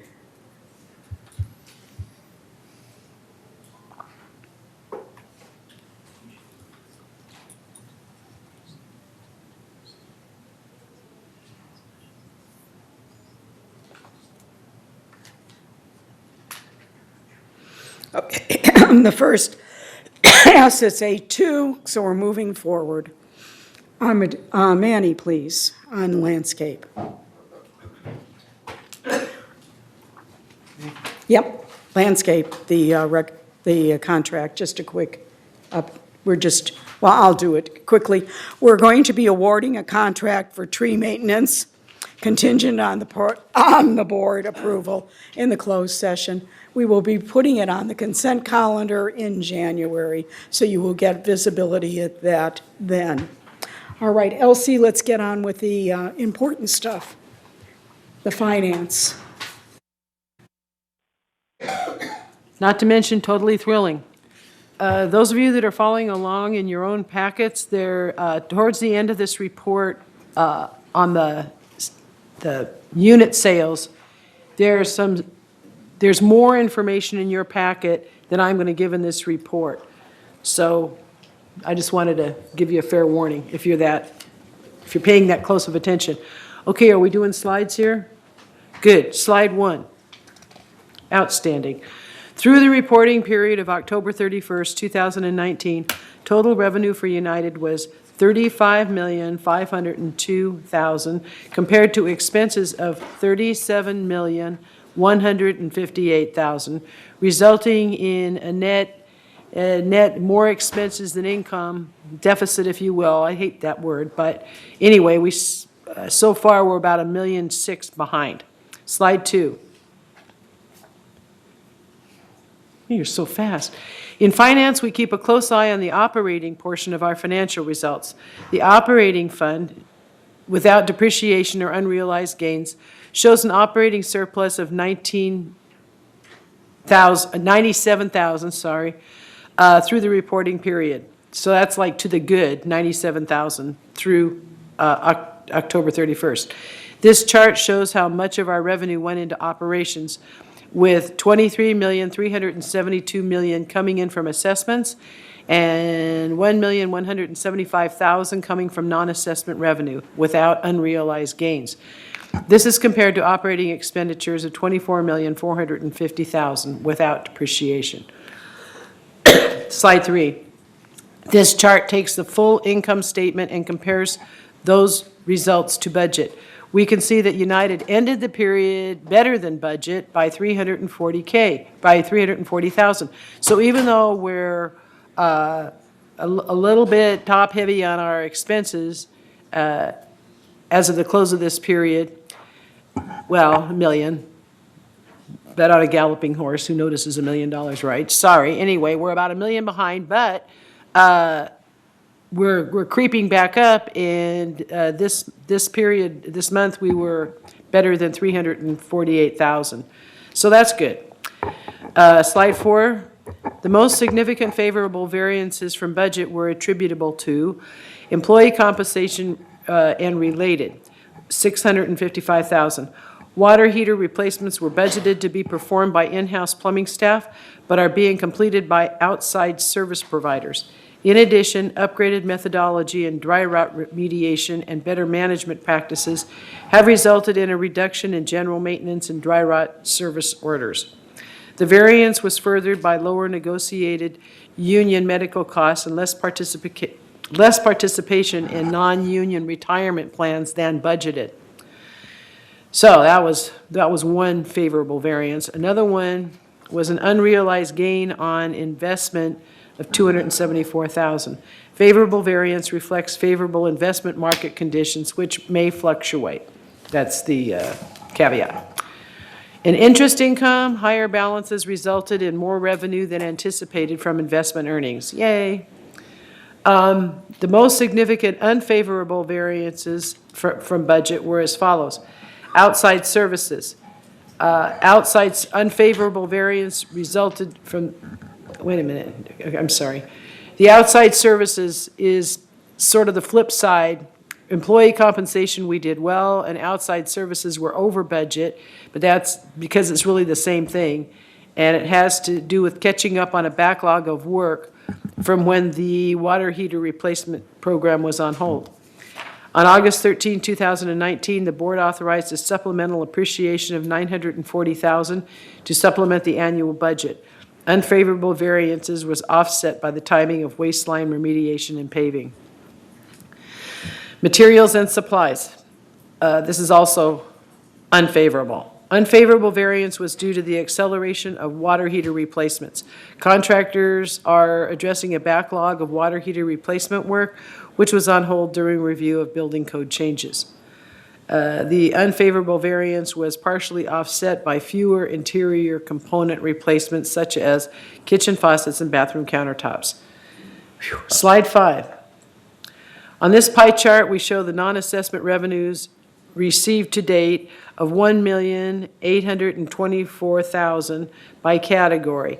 Oh, and I'd like to point something out here. Laundry revenue makes up 12%. So if you really want to help your village, go do your laundry, please, in the laundry rooms, because look at that money that's coming in and helping your village. Let's see here. I just got so excited about the laundry thing. And yeah, in fact, if you go to the laundry, maybe we'll charge you fewer fees. No, that's not true. That's not going to happen. Slide 6. On this pie chart, we see the expenses to date of $37 million, showing that our largest categories of expense are for employee compensation and property taxes, followed by outside services, utilities, materials, and supplies, and so forth. And I'd like to point out that those two particular things, property taxes and employee expenses, you see what big old percentage that is of our total expenses, and those are the ones that go up without our being able to plan perfectly. I don't know how finance does as well as they do with estimating as we're going into budget season what these things are going to be, especially property tax. You can kind of calculate with employees, but anyway, slide 7. Our fund balances are shown here. The contingency fund balance on October 31st, 2019 was $2,041,000. Contributions and interest collected totaled $994,000, while expenditures come in at $1,614,000 through the reporting period. Holy cow. The replacement fund balance on October 31st, 2019 was $17,819,000. Contributions and interest collected totaled $9,688,000, while expenditures were $10,921,000. These numbers are so big, they make my mouth dry just saying them.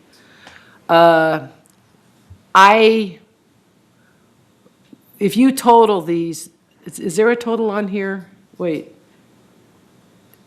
Anyway, we're doing good. We have like, between the two, between the two reserve accounts, current balances, there we are. We have a little over $19 million, which is quite healthy, I would have to say. But I got to mention that our historical balances, on slide 8, could you show me slide 8, please? This is one of those, you have to figure it out slides. That number over there on the right, you can see contingency fund and replacement fund. Well, that comes just under 20 million. And over the past 5, which is fine, which is great, that's a lot of money. But over the last 5 years, we've averaged 21.2 million. So we're kind of, I just think, I'm just watching that really closely. We all are. But it's still, it's a lot of money. And finally, slide 9. Okay, total sales for United through October were 304, and we still have 2 months. Last year, they were 307 at the same, no, last year they were 307 sales all year long. And this year, as of October, they're 304. So hopefully, by the end of the year, we'll exceed by a little bit, hopefully. We're trending real well in the resale areas by number. Valuations still haven't caught up, but that's pretty endemic. So okay, I said that. And then finally, the lease report. Okay, monthly resale, I told you we sold 304. And on the lease report, for Laguna Woods United, this wasn't put together nicely for me, so I can read it from a script. I mean, I'm not criticizing anybody. There we go, 9%. Thank you very much.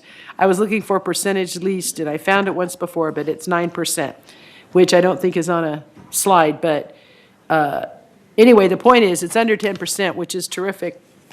Well, some of us think it's terrific. Other people think it's not so terrific. Okay, that was my treasurer's report, and I just have, and that was the resale report, more or less, and the leasing report. And then I just have one more thing, which is the United Finance Committee report. The committee met on Tuesday, November 26, 2019. Staff presented an update on the insurance renewal timeline, listing a series of tasks to be accomplished during the next 12 months by finance staff. The United Finance Committee charter was reviewed. A motion was passed to direct finance to continue inquiries with a third-party vendor who would modify current AX code to give more detail than is currently available. This is financial information, okay, at an estimated cost of $25,000 to be funded from the GRF Equipment Fund. The idea is to become, what this is all about, is to become more strictly compliant with Civil Code Section 5500. The committee listened to a report by Senior Field Services Manager about the desirability of awarding a contract to an outside vendor to handle our tree trimming. There are sufficient funds in the 2020 business plan for this contract, so it won't cost anything extra. A motion as proposed. A motion was made and passed to allow staff to proceed with the negotiations, and the next meeting will be on January 28th, 2020 at 1:30, and that's it for now. Whew. Carl. Architectural Committee. The Architectural Committee meeting took place on November 21st. We reviewed an alteration for a resident that involves a new ramp. And you may ask yourself, we just went through a standard for a ramp. Well, this ramp is going to be located in the common area and as a result required special permission. Due to some questions that were asked during the meeting, we tabled this request until we received some additional information from the requester If we receive the information that we will need, we will revisit this request at the next meeting. Date of the next meeting is December 19th in the Elm Room at 9:30 a.m. All residents invited. Please come and get involved. However, because of some issues that have come up, that meeting may get canceled. Okay, Juanita?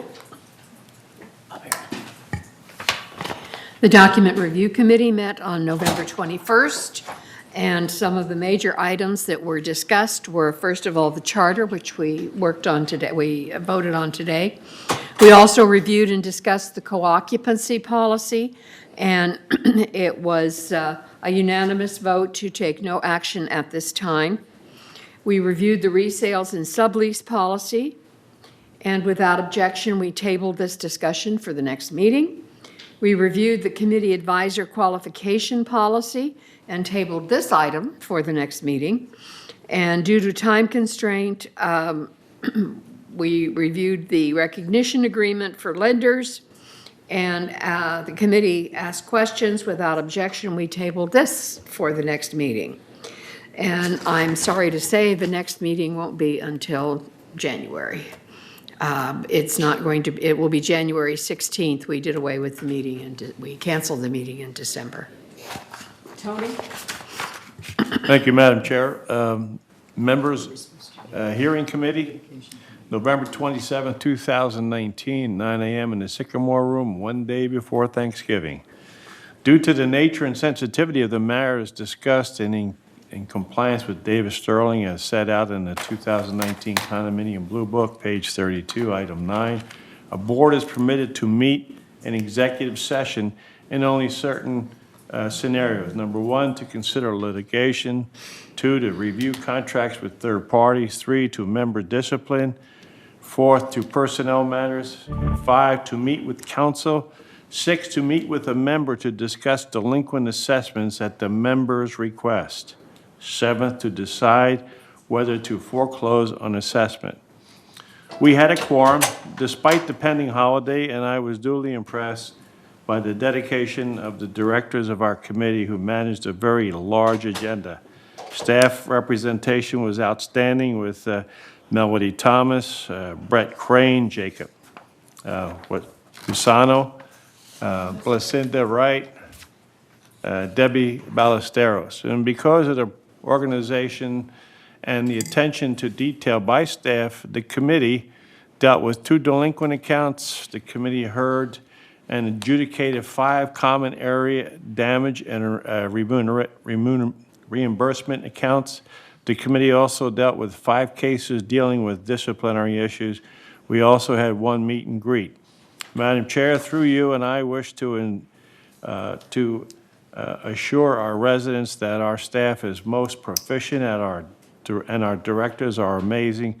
It is my good fortune to work with this group. Member Chair, that is my report, and our next meeting will be held on December the 26th, day after Christmas, at 9 a.m. in the Sycamore Room, and the meetings are closed. Thank you, Madam Chair. Manny, landscape, please. Thank you, Madam Chair. The last Landscape Committee meeting was held October 10th, and 6 members voiced concern about certain landscape issues. Director Torn, a member of the committee, met with each of these members and assisted them in getting their problems and concerns taken care of. It's pretty likely that we won't be able to continue this into the future as far as getting into each issue, but an effort will be made to assist members the best way possible by either the Landscape Committee and/or the VMS Landscape Department. There were 6 requests for tree removals, 4 were denied, 1 was approved, and 1 was tabled for further consideration. VMS Representative Kurt Weeman answered members' questions, gave a presentation on the project log, and gave an update on herbicide usage. The next Landscape Committee meeting will be held on December 12, 2019. That's this Thursday at 9:30 a.m. in the boardroom. The other item I'd like to mention is related to item 13D, new business that will be discussed in the closed session. At the Finance Committee meeting held November 26, Kurt Weeman submitted a proposal to award a contract for future tree maintenance services beginning in 2020. VMS has represented that United will get two benefits from this. First one will be that the outside contractor has been represented is going to be able to do it at a lesser cost than we could do it internally.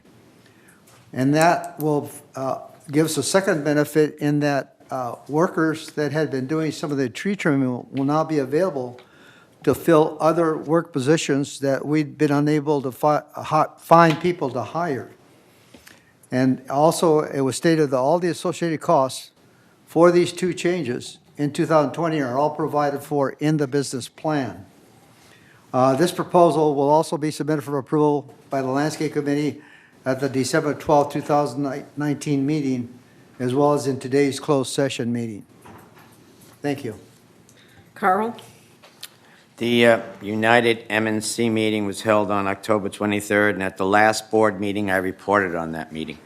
The next meeting was supposed to be held on December 25th. However, due to the lack of important topics that needed to be discussed at this time, and due to the scheduled date of the meeting as being on Christmas Day, this meeting has been canceled. The next United M&C meeting is scheduled for February 20th at 9 a.m. in the boardroom. All residents are invited. Please come and get involved. Cash, I believe your report is complete. So we will go on to Maida. United Resident Advisory Committee is honored to serve the members concerned. Please bring issues, problem, or suggestion to the staff and committee. Even if you are the new members looking for advice about what department or person handle different situation, please attend to this meeting also. There is no speaking limit. Residents are allowed to fully express their issue. The committee met with 6 residents on November 14 to discuss their problems and concerns. Our next meeting will be on December 12, 4 p.m. in the Sycamore Room. Please share your concern and solution with us. Thank you. I am going to skip the GRF committee highlights because of time constraints. So I would like the director's comments at this point so we can adjourn this meeting. So we'll start with you, Brian. Do you have any comments that you would like to make, and if you would like to report on anything else? Yeah, just a brief follow-up. Last meeting, Carrie Stiles suggested helping the VMS laborers with commuting. And shortly after that, in the Quad City, or the Orange County Register, they talked about the commute costs for someone in Irvine to be $10,000 a year. So my comment is just, you might want to include that into your calculations. Reza, do you have any comments? No comments. Cash?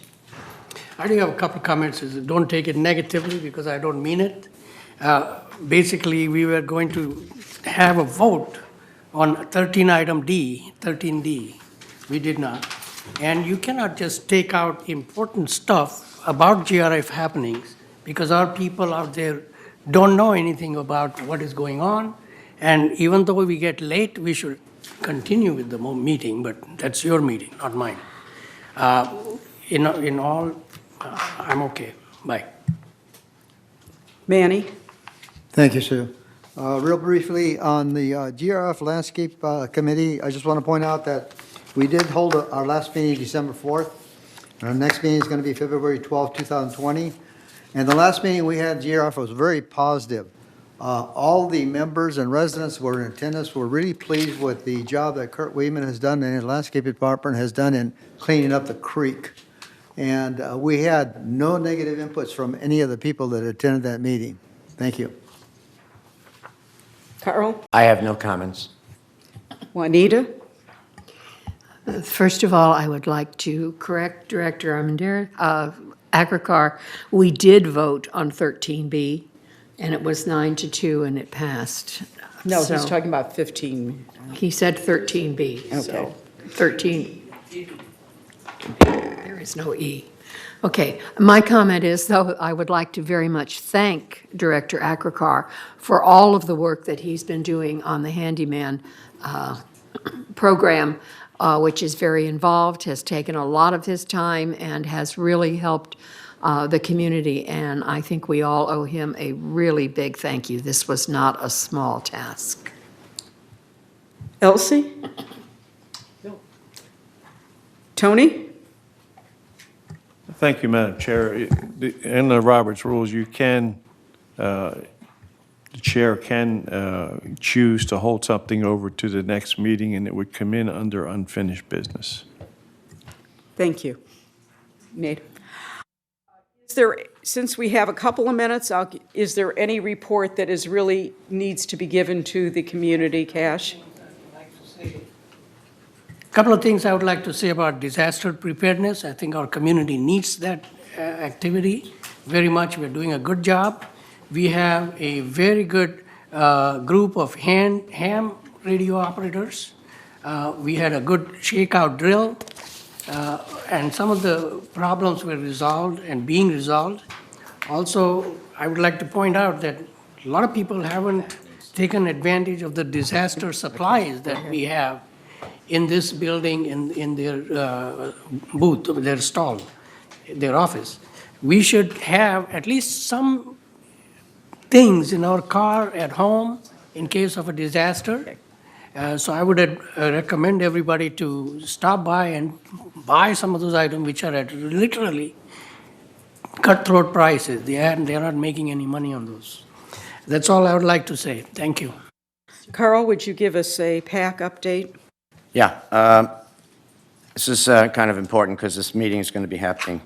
Performing Arts Center Ad Hoc Committee held its last meeting on October 17th, and at that meeting we received an update from the architect and also addressed various colors and patterns that will be used in the renovation that is tentatively planned to start sometime next year. The main items that are to be addressed in the renovation is the upgrading of the HVAC system to permit zoning that will cut down on the cost of electricity and address fire safety and ADA requirements. The next meeting is scheduled for this Thursday, December 12th at 2 p.m. in the boardroom. And if you have any particular issues with this PAC, you may want to attend that meeting. So I just wanted to make sure everybody understands, December 12th, this Thursday at 2 p.m., there will be a PAC meeting, and we will be discussing the next phase where we're going to be starting work. And then I also have the Energy Task Force is not defunct.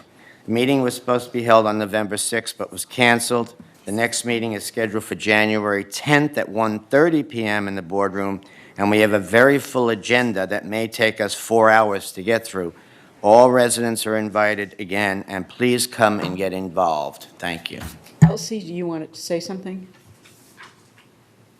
It's a really fast update, but it's important and for all you bus riders out there or potential bus riders.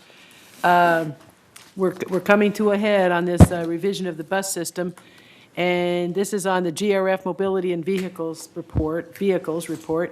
The meeting scheduled for December the 4th was canceled, and a special meeting was held on November 27th. The purpose of the meeting was to discuss a proposed contract with Lyft, a ride-sharing company. The proposed contract would have Lyft cars be available to residents who need to travel outside the new operating hours of the route buses. And if you recall, they're now Monday through Saturday, and from 9 to 5.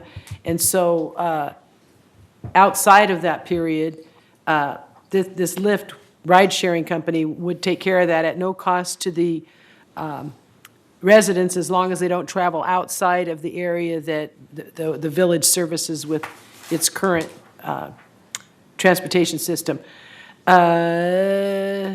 Okay, proposed contract, I said that. And that includes 8 a.m. to 5 p.m. on Sundays. A motion was made and passed to forward the contract proposal to the GRF board, which incidentally the GRF board endorsed.